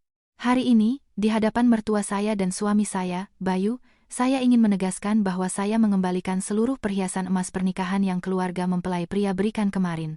Ada beberapa gelang dan sebuah kalung emas. Saya kembalikan semuanya. Saya tidak mengambil apapun. Ibu Lastri terkejut melihatku merekam. Ia mencoba merebut ponselku. Apa-apaan kamu ini? Matikan itu. Aku mundur selangkah sambil memegang ponsel dengan kuat. Tanpa kehilangan ketenangan, aku berkata, Bu, saya merekam ini sebagai bukti. Saya mengembalikan perhiasan ini dengan jujur agar tidak ada yang bisa menuduh saya macam-macam. Bapak Hartono menggeram. Ini urusan keluarga. Kenapa harus merekam? Kamu mau mempermalukan kami? Aku menatapnya dengan hormat. Saya tidak ingin mempermalukan siapapun, Pak. Saya hanya ingin melindungi diri. Saya kembalikan semuanya agar di masa depan tidak ada yang bisa bilang saya membawa kabur emasnya. Mendengar frasa membawa kabur emasnya, wajah Ibu Lastri menegang sejenak, tetapi ia segera memulihkan ketenangannya. Ya Tuhan, siapa yang bilang kamu membawanya? Kamu menghayal sendiri lalu merekam? Menantu macam apa kamu ini? Aku tidak berdebat tentang siapa yang mengatakannya. Aku membuka kotak dan meletakkan setiap perhiasan emas di atas meja di depan kamera. 1, 2, 3, 4, semuanya ada di sini. Aku menyorot setiap perhiasan dari dekat, lalu mengambil gambar keseluruhan. Aku melakukannya secara metodis, seolah sedang membuat berita acara. Bayu mendekat dengan suara gemetar. Dian, ini aneh sekali. Apa kata orang nanti? Aku berbalik ke arahnya dan menatapnya tajam. Apa kata orang atau apa kata ibumu? Kamu takut kehilangan rasa hormat dari siapa, Bayu? Ia kehabisan kata-kata. Aku tidak menunggu jawabannya. Aku mendorong kotak itu perlahan ke arah Ibu Lastri. Ini. Mulai sekarang, jika ibu mau menyimpannya, silakan simpan sendiri. Saya tidak ada urusannya lagi. Ibu Lastri tidak langsung mengambilnya. Ia menatap perhiasan itu, lalu menatapku dengan campuran keserakahan dan kemarahan. Ia berkata sambil mendesis. Kamu kembalikan ini untuk apa? Untuk menyindir kami? Agar semua orang lihat kamu korbannya? Aku mengangguk sedikit dan mengatakan yang sebenarnya. Saya kembalikan untuk mengakhiri semuanya. Saya tidak mau hidup di rumah di mana saya dibangunkan jam 4 pagi untuk dituntut menyerahkan perhiasan di depan pintu kamar. Saya tidak bisa menerima itu. Bayu bergidik dan melirik ibunya. Ibu Lastri langsung menyangkal. Ibu tidak menuntut apa-apa. Ibu hanya bilang mau menyimpankannya. Aku menjaga nada bicaraku tetap datar. Ibu menyebutnya menyimpan. Tapi saya mendengar dengan jelas kalimat perhiasan yang masuk ke rumah ini adalah milik rumah ini. Saya juga mendengar di sini yang benar itu aku. Saya tidak bisa menganggap itu sebagai sebuah bantuan. Bapak Hartono memukul meja. Cangkir tehnya bergetar. Anak baru datang sudah kurang ajar. Kamu pikir rumah ini apa? Aku merasa tenggorokanku tercekat, tetapi aku tidak menanggapi nada merendahkannya. Aku hanya mengucapkan satu kalimat terakhir, sebagai penutup. Dengan hormat, saya tidak kurang ajar. Saya hanya mengatakan kebenaran dan mengembalikan apa yang diberikan kepada saya. Tiba-tiba, Ibu Lastri mengubah nadanya, menjadi penuh kasih. Sudah, Nak, jangan begini. Setelah pernikahan yang begitu indah, kalau kamu pulang ke rumah orang tuamu, apa kata orang tentang Bayu? Kamu tidak memikirkan suamimu? Aku menatapnya. Aku melihat dengan jelas strateginya, menggunakan cinta pada suami sebagai tali untuk mengikatku. Aku menjawab singkat. Saya memikirkan Bayu, tapi Bayu juga harus memikirkan saya. Jika dalam sebuah pasangan hanya satu pihak yang harus mengalah, itu bukan cinta. Bayu mendekat dan mencoba memegang tanganku. Aku menariknya dengan lembut, tetapi tegas. Aku masih merekam. Bukan untuk mempermalukan siapapun, tetapi agar tidak ada yang bisa memanipulasi ceritaku. Aku mengeluarkan secarik kertas dari saku yang telah kutulis dengan tergesa-gesa. Telah diterima kembali perhiasan pernikahan dari Dian secara utuh. Aku meletakkannya di atas meja. Tolong, bisakah Bapak dan Ibu menandatangani tanda terima ini? Saya ingin semuanya jelas. Ibu Lastri melotot. Menandatangani? Kamu pikir ini kantor polisi? Aku mengangguk. Saya penasihat hukum. Saya terbiasa dengan kejelasan. Kata orang, omongan bisa dibawa angin, tapi setidaknya kertas meninggalkan bukti. Saya mohon. Bapak Hartono mendengus dan berbalik. Bayu, terjebak di tengah, tidak tahu harus berbuat apa. Aku tidak memaksa mereka menandatangani, aku hanya menyorot kertas itu dengan kamera dan berkata dengan jelas, jika tidak mau menandatangani, tidak apa-apa. Saya sudah merekam semuanya. Saya mengembalikan perhiasan ini utuh, saya tidak membawa apapun. Setelah mengatakan itu, aku menutup kotak, meletakkannya tepat di depan Ibu Lastri, dan mundur selangkah. Aku mematikan kamera, tetapi tidak menghapus videonya. Aku langsung menyimpannya dan mengirim salinannya ke Rani dalam hitungan detik, seperti orang yang mengunci pintu sebelum meninggalkan rumah. Saat itulah Ibu Lastri menerkam kotak itu dan memeluknya seolah itu adalah harta karun sambil mengutukku. Hebat sekali kamu ya.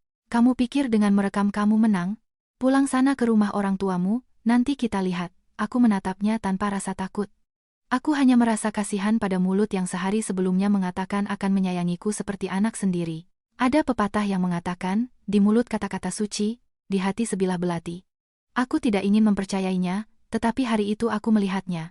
Bayu mengikutiku sampai ke pintu. Dian, tenanglah. Pergi kemanapun kamu mau, tapi jangan buat keributan.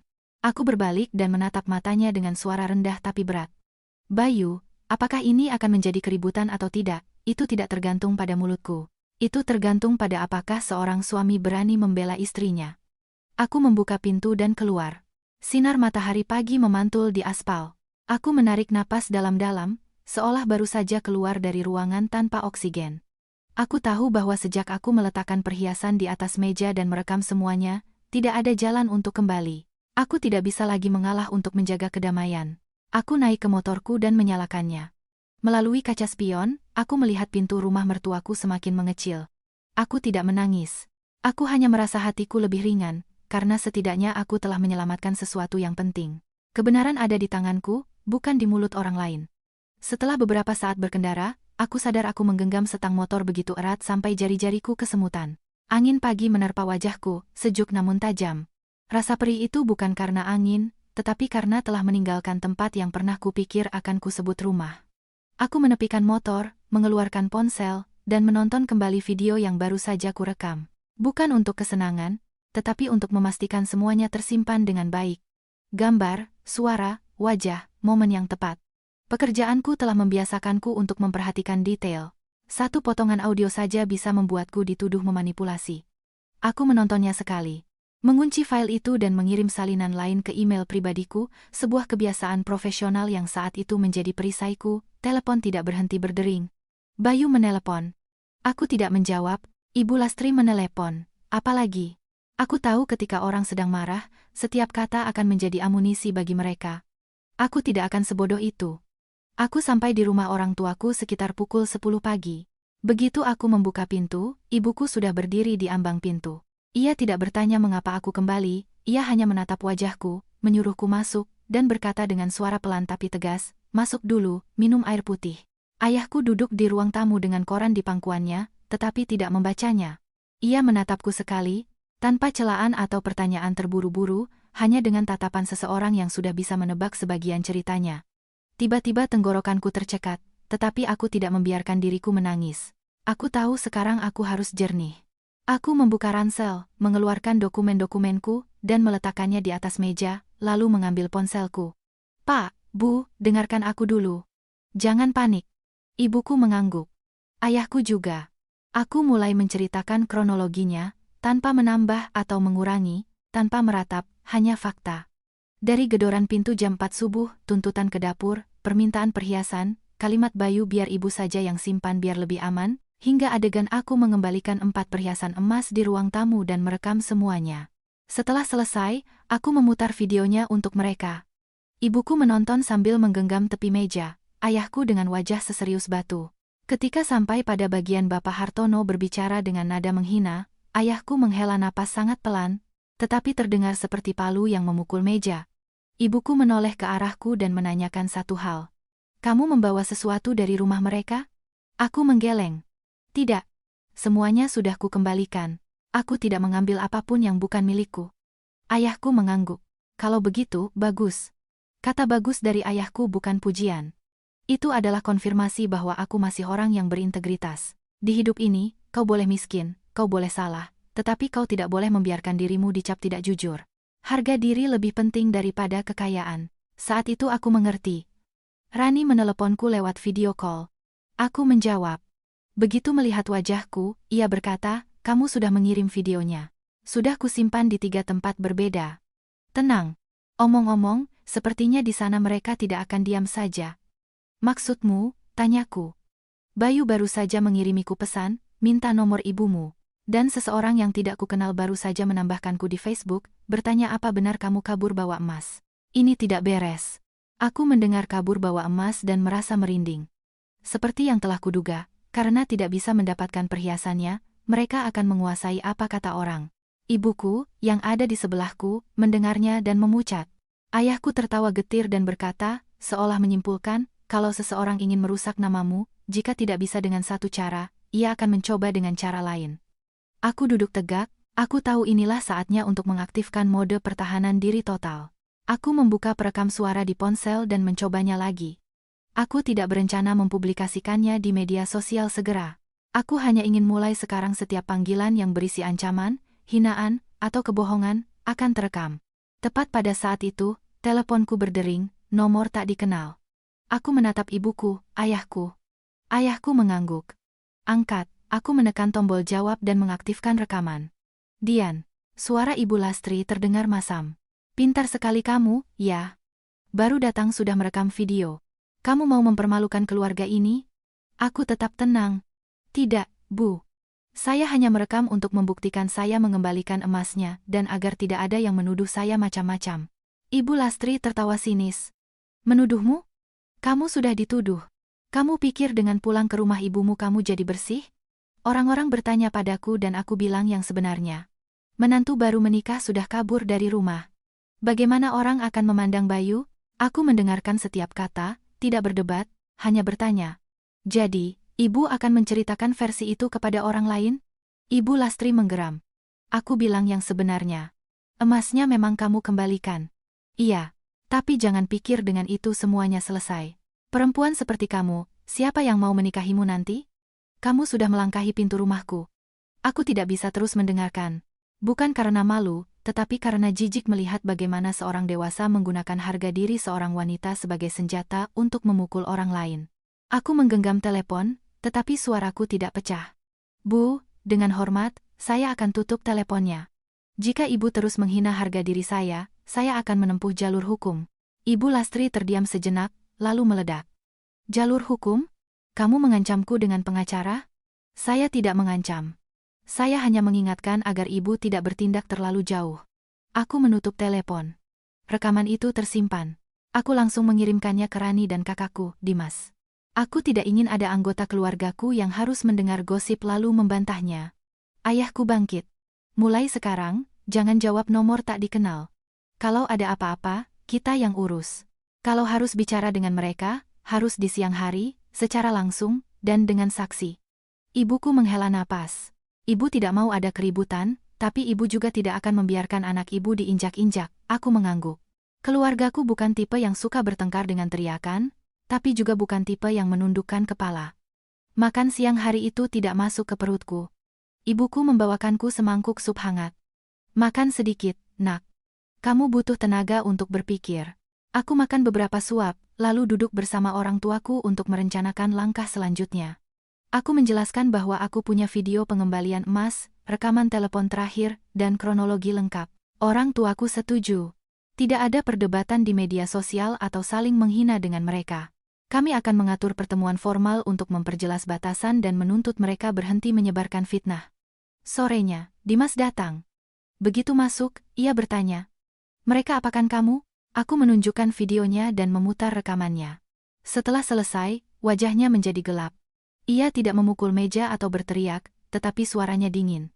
Bicara seperti itu tentang seorang perempuan.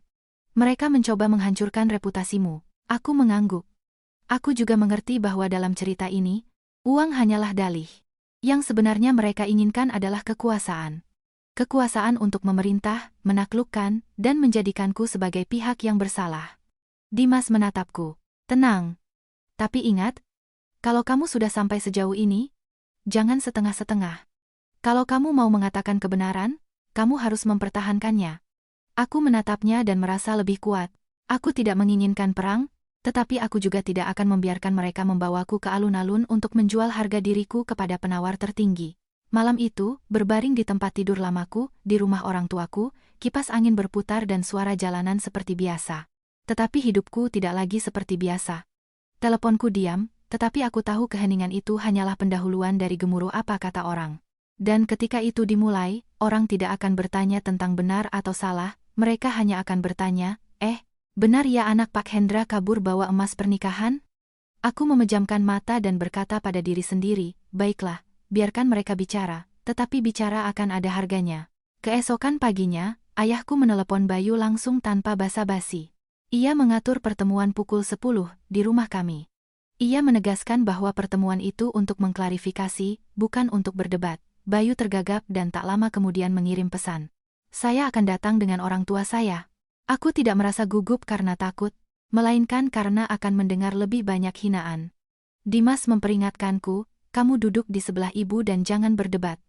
Biarkan orang tua yang bicara, kalau mereka keterlaluan, baru aku yang turun tangan. Mereka pikir adik kita tidak punya siapa-siapa yang membelanya. Aku menyiapkan ponsel dengan baterai terisi penuh dan perekam siap. Aku tidak ingin melakukannya diam-diam, tetapi aku juga tidak ingin setelah pertemuan mereka menceritakan versi yang berbeda. Tepat pukul 10, sebuah mobil berhenti di depan pintu. Aku melihat dari jendela dan melihat Bapak Hartono turun lebih dulu dengan wajah masam. Ibu Lastri menyusul, berpakaian rapi, tetapi dengan tatapan yang tidak menyembunyikan dendamnya. Bayu berjalan di sisinya, melihat ke segala arah seolah takut tetangga melihatnya. Ayahku membuka pintu dan mempersilahkan mereka masuk. Ibuku menyajikan air. Aku menyapa. Selamat pagi Pak, Bu.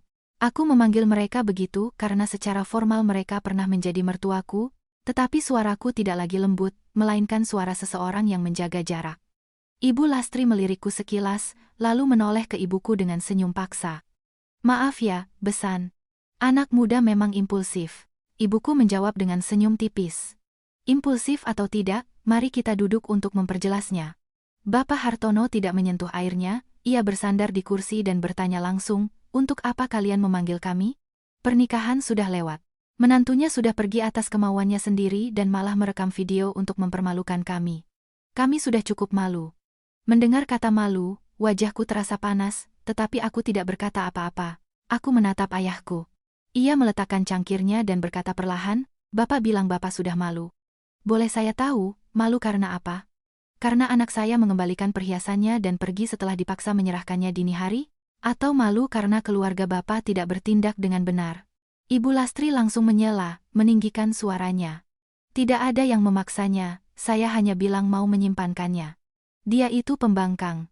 Dia mengkhayal sendiri dan membuat keributan. Ayahku mengangguk sedikit dan melanjutkan. Jika hanya menyimpankan, kenapa ibu berkata perhiasan yang masuk ke rumah ini adalah milik rumah ini? Ibu Lastri terdiam sejenak, lalu membela diri. Saya katakan itu untuk mengajarinya aturan. Seorang menantu harus tahu posisinya. Ibuku meletakkan tangannya di atas meja dengan suara lembut tapi tegas. Aturan tidak diajarkan dengan menuntut emas jam 4 pagi. Siapapun yang mendengarnya akan mengerti apa artinya. Bapak Hartono tertawa sinis. Di rumah saya, bangun jam 4 itu biasa. Menantu tidur seperti di hotel. Tolonglah. Lagi pula, perhiasan itu hadiah dari keluarga mempelai pria. Jadi keluarga mempelai pria yang menyimpannya. Apa salahnya? Ayahku menatapnya tajam. Bapak bilang perhiasan itu milik keluarga mempelai pria, tetapi saat diserahkan, kepada siapa diberikannya? Diberikan kepada anak saya di hadapan kedua keluarga. Jadi, itu adalah aset pasangan. Menyimpannya atau tidak adalah keputusan mereka. Bukan keputusan orang tua. Bayu, yang sejak tadi diam, terbatuk saat ayahku menyebut keputusan pasangan, seolah ingin bicara, tetapi ia melirik ibunya dan kembali diam. Ibu Lastri bersedekap dengan angkuh. Anda tidak mengerti apa artinya menjadi menantu. Seorang anak perempuan menikah dan mengikuti suaminya, keluarga suaminya. Rumah punya aturan. Dia memberontak sejak hari pertama, ibuku menjawab seketika, tanpa meninggikan suara. Anak saya menikah untuk menjadi seorang istri, bukan seorang pembantu. Aturan didasarkan pada saling menghormati. Jika ibu ingin dihormati, ibu harus menghormati orang lain. Ibu Lastri tertawa meremehkan. Hormat? Anda sebut merekam video itu hormat? Dia melakukannya untuk mempermalukan saya. Saat itulah aku berbicara. Aku tidak banyak bicara, hanya yang penting. Bu, saya merekam video itu karena saya takut dituduh palsu. Saya mengembalikan perhiasannya. Saya tidak mengambil apapun. Saya merekamnya agar tidak ada yang bisa bilang saya membawa kabur emasnya. Bapak Hartono berteriak. Di rumah ini tidak ada yang bilang kamu membawa kabur emasnya. Aku menatapnya dengan tenang. Saya tidak berani bilang siapa, tapi saya sudah mendengar bisik-bisiknya. Saya hanya berjaga-jaga.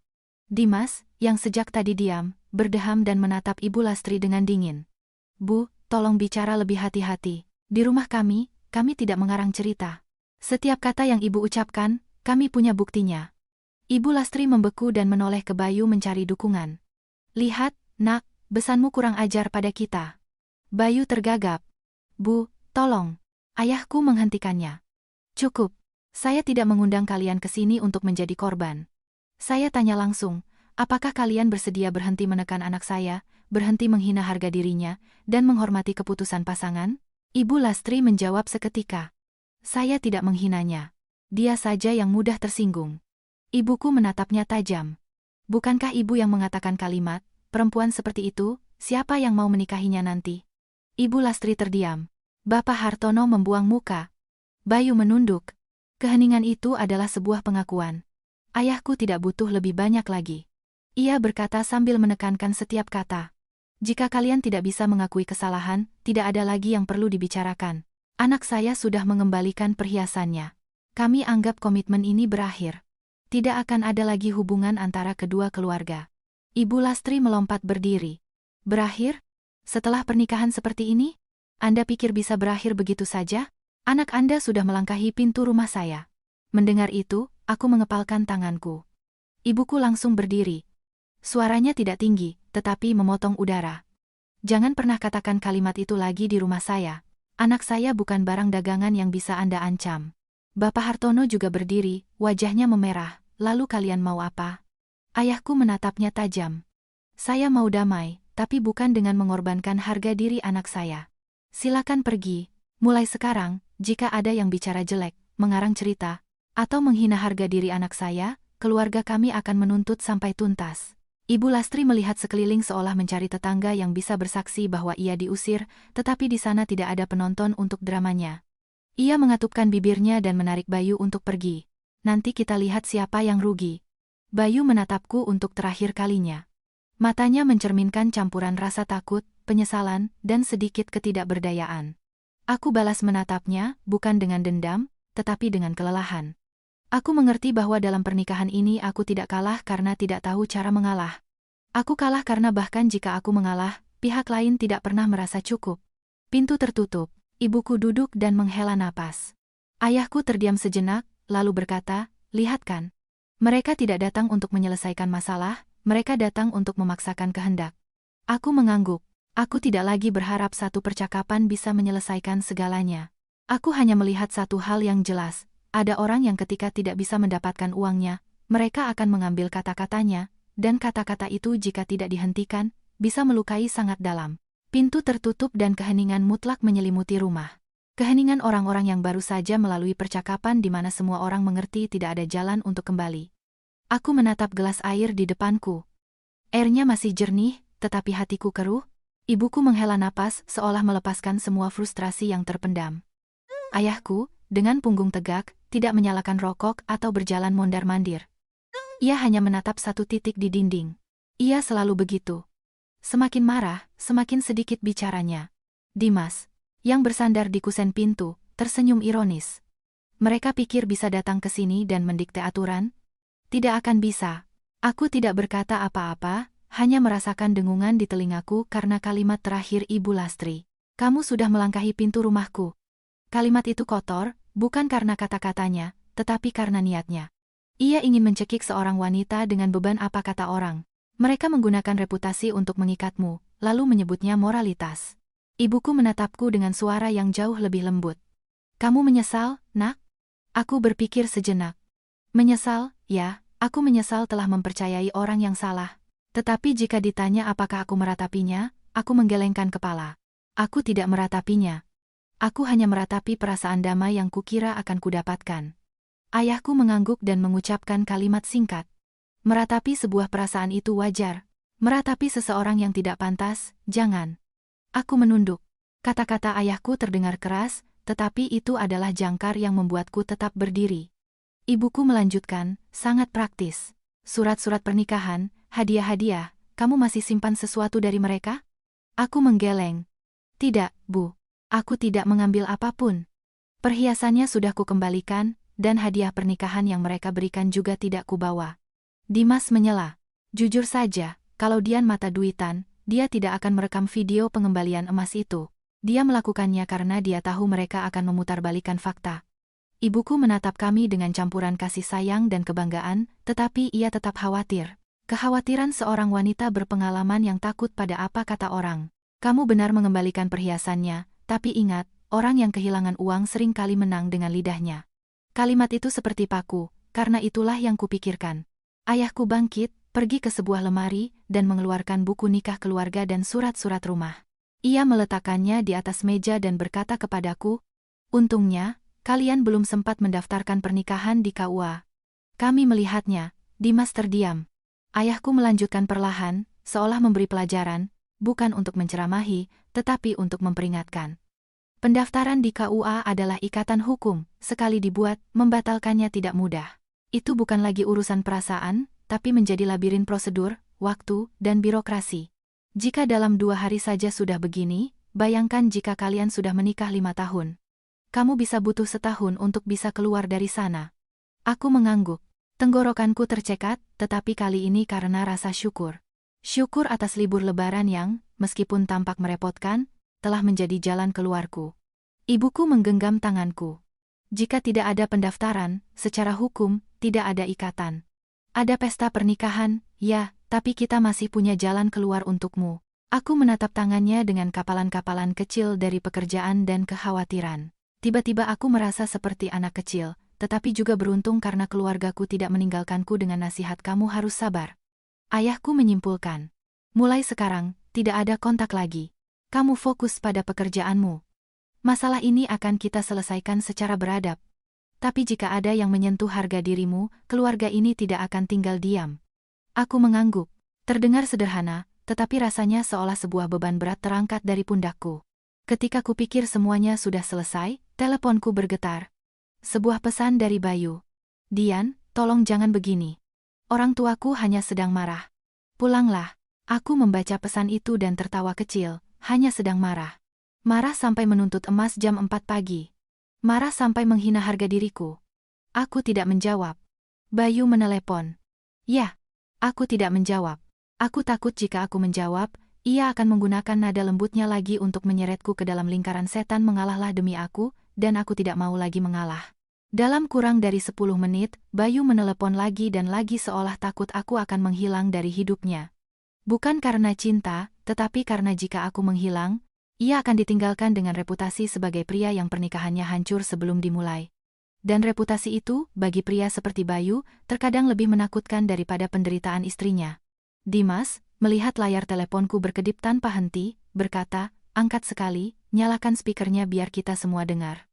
Aku ragu sejenak, lalu mengangguk. Aku menjawab, menyalakan speaker dan mengaktifkan perekam. Bukan untuk menyakitinya, tetapi untuk melindungi diriku. Halo Dian, dengarkan aku. Suara Bayu terdengar tergesa-gesa.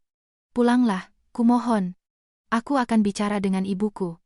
Aku akan minta dia minta maaf, aku bertanya dengan tenang. Kamu memintaku pulang karena cinta atau karena takut pada apa kata orang? Bayu terdiam sejenak. Aku tidak ingin ini menjadi lebih besar. Menjadi lebih besar? Tanyaku. Kamu sudah lihat videonya. Orang tuaku sudah mengusir orang tuamu. Kalau orang-orang tahu. Mendengar kalau orang-orang tahu, aku mengerti segalanya. Ia takut pada orang-orang. Ia tidak takut karena aku telah dihina. Ibuku, yang duduk di sebelahku, mendengar semuanya. Matanya memerah, tetapi ia tidak menangis. Ayahku mengerutkan kening. Aku berbicara langsung. Bayu, aku mengembalikan perhiasannya agar tidak punya reputasi buruk. Aku akan pulang atau tidak, itu tergantung apakah kamu ada di pihakku. Apakah kamu pernah berpihak padaku hari ini? Bayu tergagap. Aku terjebak di tengah-tengah. Aku tertawa pelan. Terjebak di tengah-tengah artinya aku yang harus sabar, dan aku tidak mau sabar lagi. Suara Bayu meninggi. Kalau kamu begini, kamu mempermalukanku. Ayahku, mendengar itu, menengadah ke langit-langit dan berkata dengan suara yang cukup dingin untuk didengar Bayu melalui speaker. Yang dipermalukan itu orang yang berbuat salah, bukan orang yang melakukan hal yang benar. Bayu terdiam. Dimas menyela dengan suara tegas. Bayu, jangan telepon lagi. Kalau ada yang mau kamu katakan, sampaikan lewat orang tua. Kalau kamu mengganggunya lagi, aku tidak akan mengulanginya. Bayu tergagap. Dimas, aku menutup telepon. Aku tidak memperpanjang percakapan. Aku duduk, merasakan sesuatu yang aneh.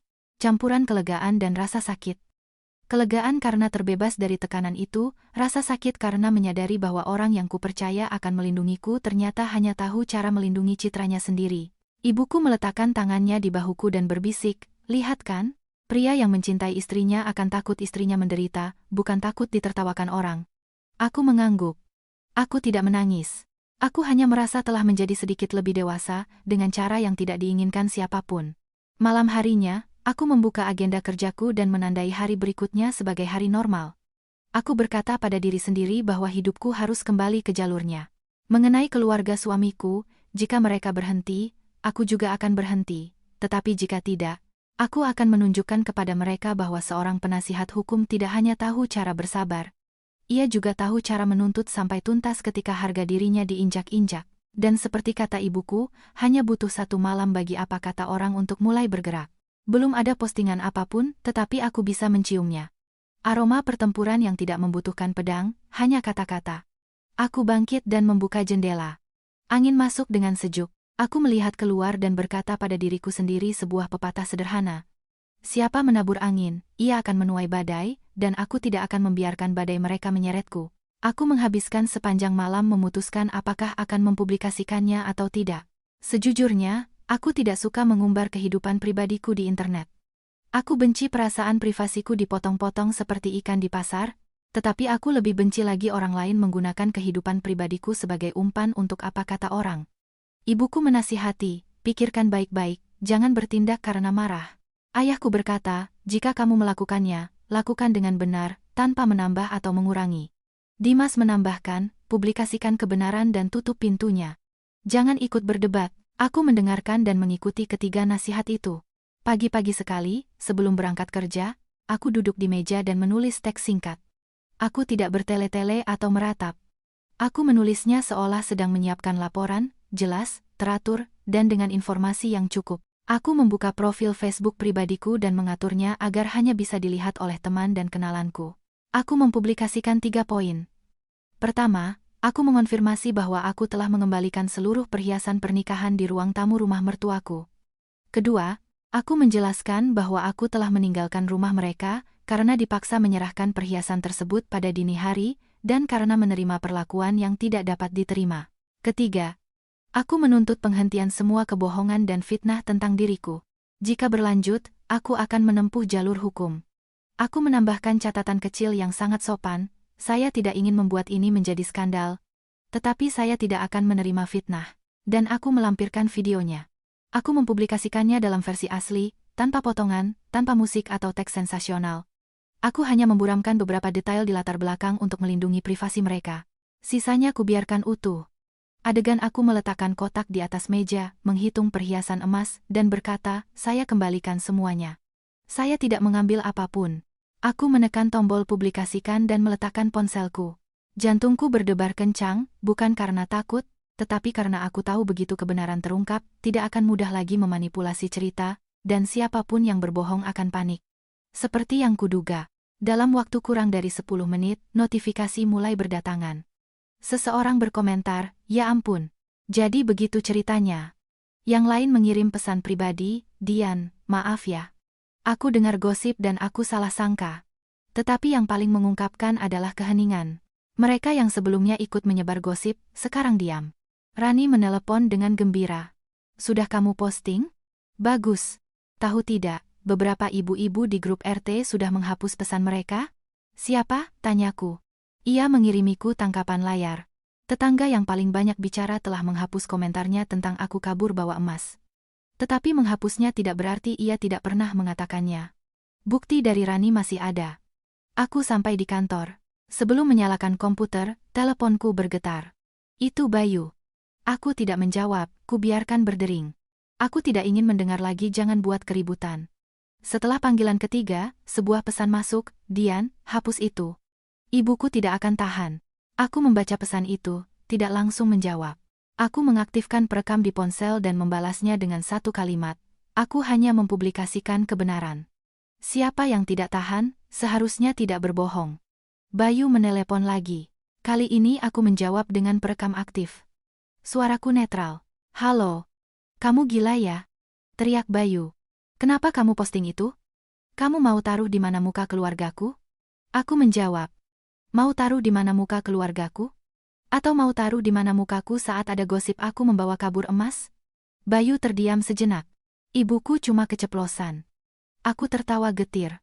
Kalau keceplosan tapi menyebar kemana-mana, itu bukan lagi kepleset lidah, itu niat. Ia mengubah nadanya. Hapus, kumohon. Aku janji akan bicara dengannya.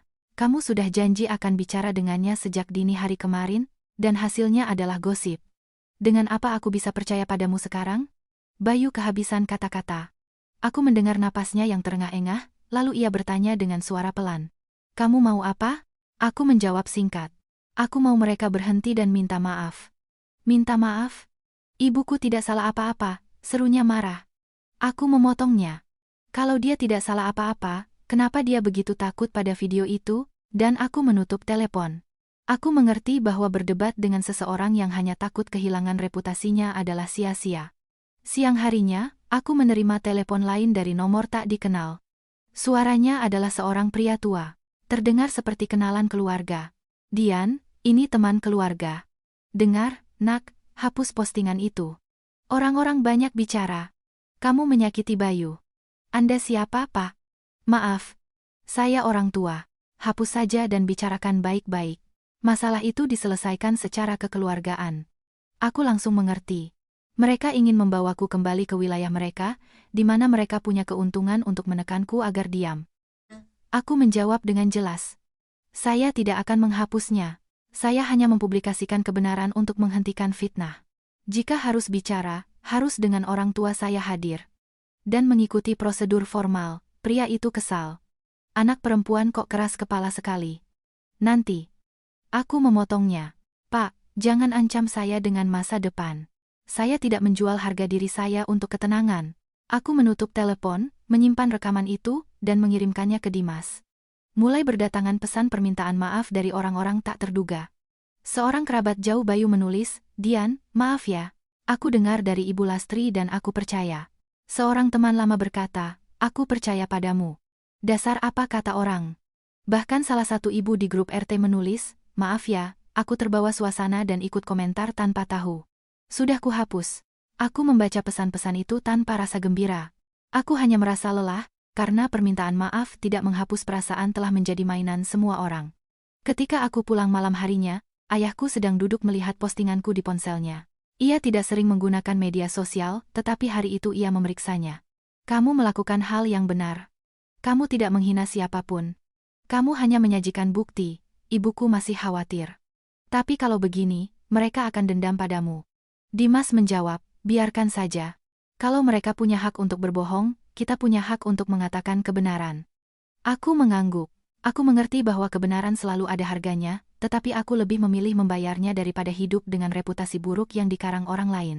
Malam itu, teleponku berdering lagi. Itu Ibu Lastri. Aku tidak mau menjawab, tetapi aku tahu agar mereka berhenti, aku butuh lebih banyak bukti bahwa mereka terus menerorku. Aku menjawab dengan perekam aktif. Suara Ibu Lastri gemetar, tetapi tetap tajam. Dian, tidak kusangka kamu sekejam ini. Kamu mau membunuhku?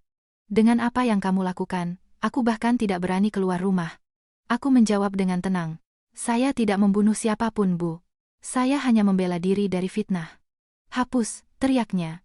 Kalau tidak kamu hapus, tanggung akibatnya. Ibu mau melakukan apa? Tanyaku. Ia kehabisan napas, lalu melontarkan kalimat beracun. Kamu pikir kamu bersih? Kamu sudah melangkahi pintu rumahku. Cukup dengan satu kata dariku, aku bisa hancurkan hidupmu. Aku merasa merinding. Bukan karena takut, tetapi karena jijik. Aku berkata perlahan. Cukup dengan itu. Saya sudah merekam pembicaraan ini. Mulai sekarang, jangan telepon saya lagi. Aku menutup telepon. Jantungku berdebar kencang. Tetapi pikiranku jernih. Mereka telah sampai pada titik mengancam harga diriku, dan ketika seseorang mengancam, itu karena mereka sedang kalah. Aku menoleh ke orang tuaku. Mereka terus lanjut. Sepertinya aku harus membuat laporan polisi. Ayahku mengangguk dengan tatapan tajam. Lakukan, tapi lakukan dengan benar. Aku melihat keluar jendela. Malam itu tenang, tetapi di dalam diriku, pertempuran telah beralih dari gosip ke hukum, dan aku tahu langkah berikutnya akan membuat mereka tidak lagi berani meremehkanku. Karena di hidup ini, terkadang orang harus belajar dengan cara yang keras, dan aku sudah cukup belajar. Keesokan paginya, aku meminta izin setengah hari di kantor. Aku berkata singkat kepada atasan, saya punya urusan keluarga yang perlu diselesaikan melalui jalur hukum. Ia mengangguk tanpa banyak bertanya. Ada hal-hal yang dimengerti tanpa perlu detail. Dimas menemaniku. Selama perjalanan, ia tidak banyak bicara. Ia hanya memberi satu nasihat. Di sana, tatar-tar yang sebenarnya, tidak lebih. Apa yang ada buktinya, kamu serahkan. Yang tidak, kamu diam. Terdengar seperti nasihat pengacara, tetapi itu adalah nasihat seorang kakak yang ingin melindungi adiknya dengan cara yang benar. Aku membawa map kecil berisi dokumen yang tersusun kronologis, seperti yang biasa kulakukan dengan kontrak, video pengembalian perhiasan, tangkapan layar obrolan dan komentar yang menuduhku membawa kabur emas, rekaman panggilan telepon yang mengancam, kronologi rinci yang telah kusiapkan sendiri, dan daftar nama serta nomor telepon yang terlibat. Aku tidak merasa berlebihan. Aku merasa sedang melakukan apa yang perlu. Karena jika kau tidak melindungi dirimu sendiri, tidak ada yang akan melakukannya untukmu. Kami sampai di kantor polisi. Aku menarik napas dalam-dalam. Aku tidak asing dengan konsep hukum, tetapi masuk ke sana sebagai korban fitnah terasa berbeda. Aku merasakan campuran rasa malu, marah, dan sedih. Sedih atas pernikahan yang telah dingin sebelum dimulai. Dimas menepuk bahuku. Bertindaklah seolah kamu sedang menyerahkan berkas. Jangan gugup. Aku mengangguk. Petugas yang melayaniku menanyakan nama, alamat, dan alasan laporanku. Aku menjelaskannya dengan jelas dan koheren, tanpa menangis atau meratap. Aku hanya memaparkan fakta. Keluarga suami saya telah menyebarkan informasi palsu tentang saya, menuduh saya mencuri, menghina harga diri saya, dan melontarkan ancaman yang sangat memengaruhi kehidupan pribadi dan profesional saya. Petugas bertanya, ada bukti? Ada, Pak. Dan aku menyerahkannya satu persatu secara berurutan. Petugas melihat video itu dan mengangguk. Ia melihat tangkapan layar dan bertanya siapa yang memposting pesan-pesan itu. Aku menjawab apa yang kutahu, tanpa berspekulasi. Ketika ia mendengar rekaman telepon Ibu Lastri, ia berhenti dan menanyakan pertanyaan yang menyakitkan tetapi perlu. Apakah Anda merasa sangat terhina? Aku menatap matanya dan menjawab, iya, Pak, karena harga diri seorang wanita bukanlah sesuatu yang bisa diancam. Petugas mencatat, memberiku arahan cara menulis laporan resmi, dan aku menandatanganinya. Tanganku tidak lagi gemetar. Anehnya, semakin aku menempuh jalan yang benar, semakin tenang perasaanku, karena di sana mereka tidak butuh ratapanku, mereka butuh fakta dan bukti.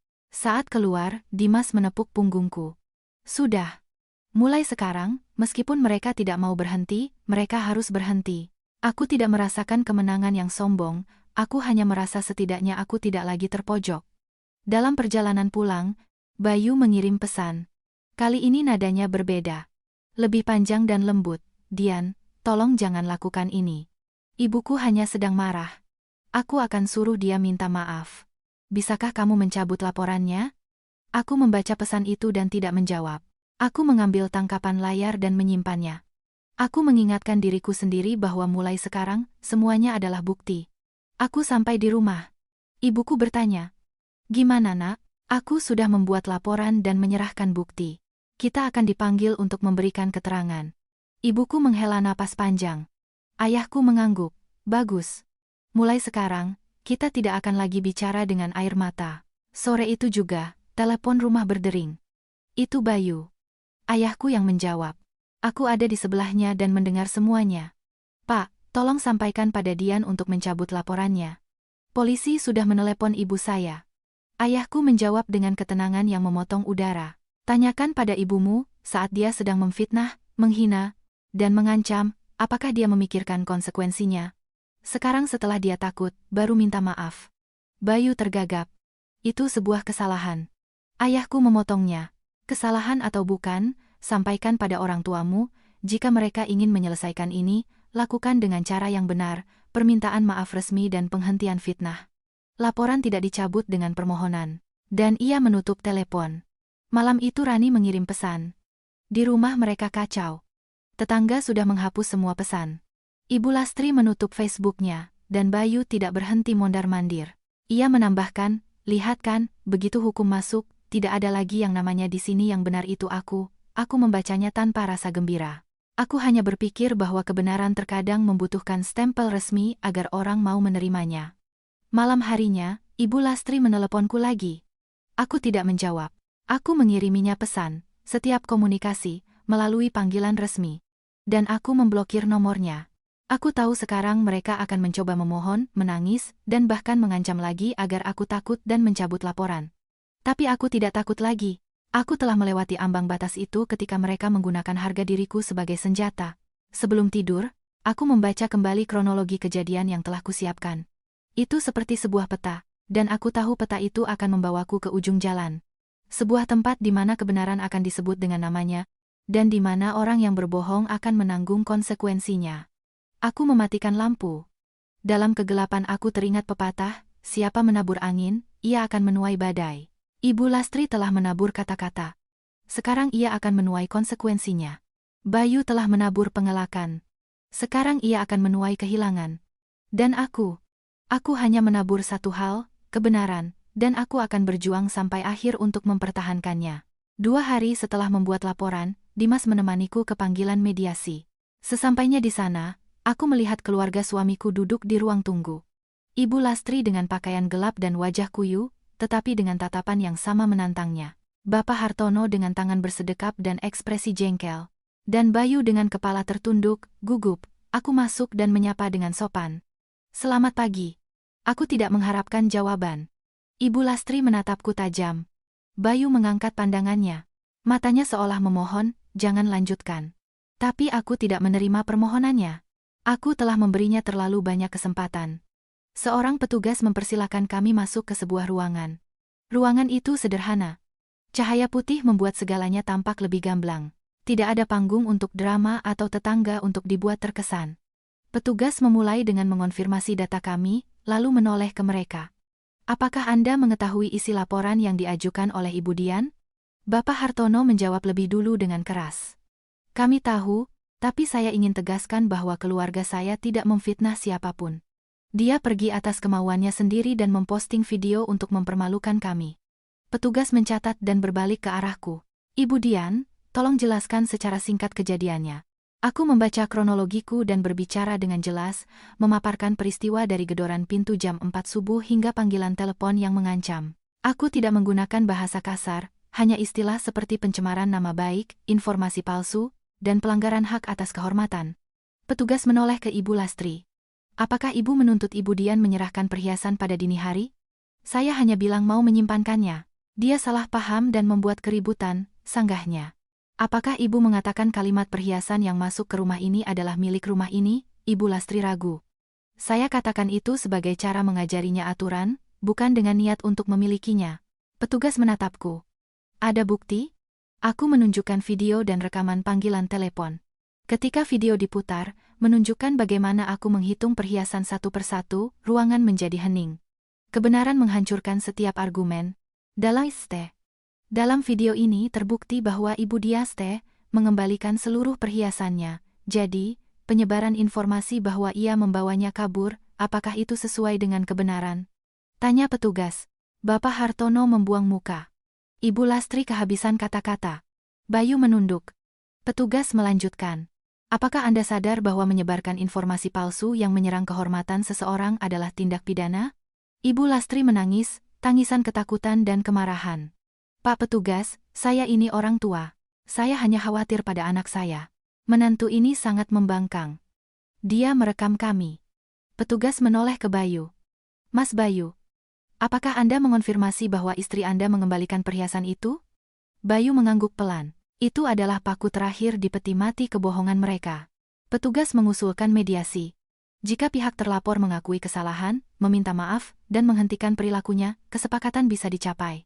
Jika tidak, proses akan berlanjut. Saat itulah aku berbicara, memaparkan syarat-syaratku seolah itu adalah klausa dalam kontrak. Saya tidak ingin memperpanjang ini. Syarat saya ada 3. Pertama, permintaan maaf dan klarifikasi publik di lingkungan yang sama tempat kebohongan itu disebarkan. Kedua, komitmen untuk menghentikan segala bentuk pelecehan. Ketiga, kompensasi simbolis atas kerugian moral yang ditimbulkan. Bapak Hartono melompat. Kompensasi? Dia mempermalukan kami dan sekarang minta uang? Aku menatapnya dengan tenang. Saya tidak memintanya untuk memperkaya diri, Pak. Ini demi keadilan. Siapa yang berbuat salah, harus menanggung akibatnya. Itu prinsip dasar. Bayu menatapku dengan mata memerah. Dian, tolong. Aku tidak menatapnya. Aku menoleh ke petugas. Saya tidak butuh permohonan lisan, saya butuh tindakan. Pada saat itu, Ibu Lastri luluh. Ia bukan lagi matriark yang memaksakan kehendaknya. Saya minta maaf, Dian. Saya terbawa emosi. Aku mendengar permintaan maafnya tanpa merasakan kepuasan, hanya rasa pahit. Sebuah permintaan maaf yang dipaksakan oleh keadaan. Mereka menyusun berita acara mediasi dengan ketiga syarat tersebut. Aku menandatanganinya tanpa getaran. Aku tahu, aku melakukan hal yang benar. Keluarga suamiku juga menandatanganinya. Bapak Hartono dengan wajah muram. Ibu Lastri dengan tangan gemetar. Bayu seolah menandatangani akhir dari ceritanya sendiri. Saat keluar, Bayu mengikutiku. Dian, dengan ini semuanya sudah selesai, kan? Aku tidak menjawab. Aku keluar, menghirup udara segar, dan saat berbalik, aku mengucapkan kalimat yang menutup segalanya. Bayu, hubungan kita sudah selesai saat kamu berkata di depan pintu kamar itu biar ibu saja yang simpan biar lebih aman. Aku hanya sedang membersihkan puing-puingnya. Aku pergi tanpa menoleh ke belakang. Melalui kaca spion, aku melihat Ibu Lastri terkulai di bangku, Bapak Hartono berdiri di sebelahnya tanpa aura otoriter, dan Bayu di tengah dengan tatapan kosong. Aku tidak senang atas kemalangan mereka, aku hanya merasa bahwa keadilan terkadang bukanlah sesuatu yang agung, melainkan kebenaran yang diletakkan pada tempatnya di bawah cahaya putih di mana tidak ada yang bisa menyangkalnya. Sejak kami menandatangani berita acara, aku berhenti bangun dengan perasaan dikejar-kejar, tetapi itu tidak berarti hatiku damai. Gosip itu seperti asap. Meskipun apinya sudah padam, baunya tetap menempel. Seperti yang disepakati, keluarga suamiku harus memberikan klarifikasi di tempat yang sama di mana mereka menyebarkan kebohongan, grup obrolan RT, dan di antara kerabat yang paling suka bergosip. Sore itu, Rani mengirimiku tangkapan layar. Tetangga itu menulis di grup. Saya ingin mengklarifikasi bahwa Dian tidak membawa kabur perhiasan apapun, semuanya dikembalikan. Saya salah dengar dan bicara tanpa tahu. Saya minta maaf. Di bawahnya, beberapa emoji malu dan banyak keheningan. Kemudian, tangkapan layar lain dari grup keluarga mereka. Ibu Lastri menulis, saya ingin menjelaskan bahwa tempo hari, karena emosi, saya mengatakan hal-hal yang tidak benar yang menyebabkan kesalahpahaman tentang Dian. Dia mengembalikan semua emasnya. Tidak ada yang diambil. Maaf. Aku membaca kata emosi dan menghela napas. Aku tahu bagi orang seperti dia, mengakui kesalahan seperti mencabut sepotong harga diri. Keesokan paginya, Bayu datang ke rumah orang tuaku, dan menyerahkan amplop berisi uang kompensasi yang disepakati kepada ayahku. Ia tidak berani masuk. Aku mengambil amplop itu, bukan dengan gembira, tetapi seperti orang yang memeriksa pemenuhan kontrak. Aku terima ini karena ini adalah tanggung jawab yang harus mereka ambil, kataku pada ibuku, bukan karena aku ingin menukar harga diriku dengan uang. Ibu tahu, nak, jawabnya. Ayah dan ibu hanya ingin kamu mendapatkan kembali martabatmu.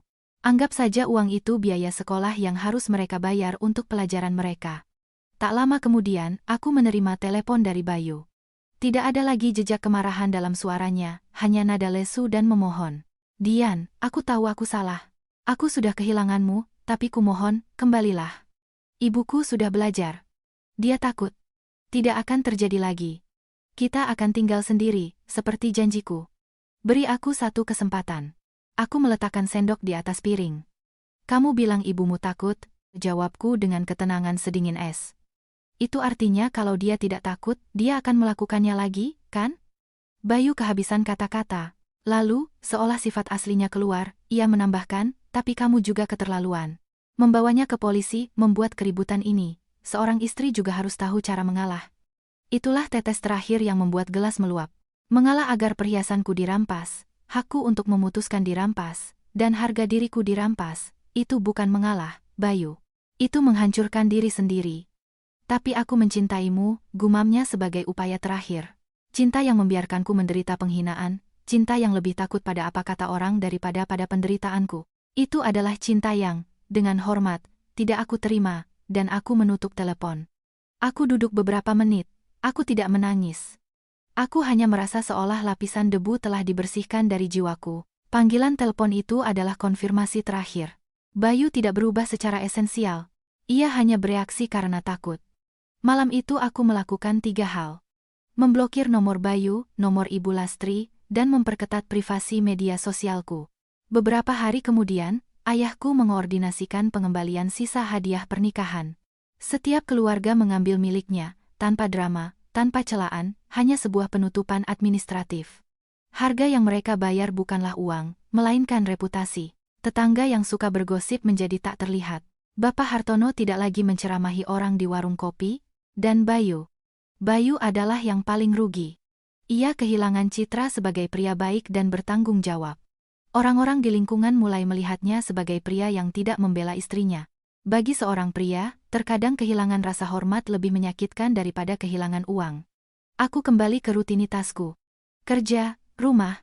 Akhir pekan memasak bersama ibuku. Suatu hari, saat kami sedang membuat nasi liwet, ia berkata, "Nak, dalam hidup seorang wanita, terkadang kau harus kuat, bukan untuk berada di atas orang lain, tetapi agar orang lain tidak menenggelamkanmu."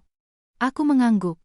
Aku sadar bahwa sebuah pernikahan tidak mati karena sebuah pertengkaran atau gedoran pintu.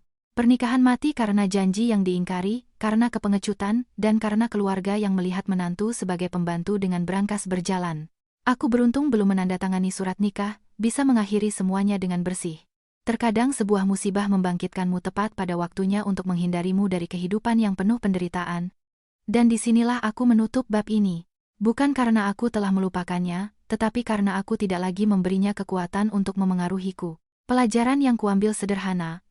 Dalam kehidupan keluarga, mengalahlah pada hal-hal kecil untuk menjaga keharmonisan. Tetapi jangan pernah mengalah pada batasanmu, asetmu, dan harga dirimu. Karena mengalah sekali berarti membuka pintu bagi penghinaan selamanya.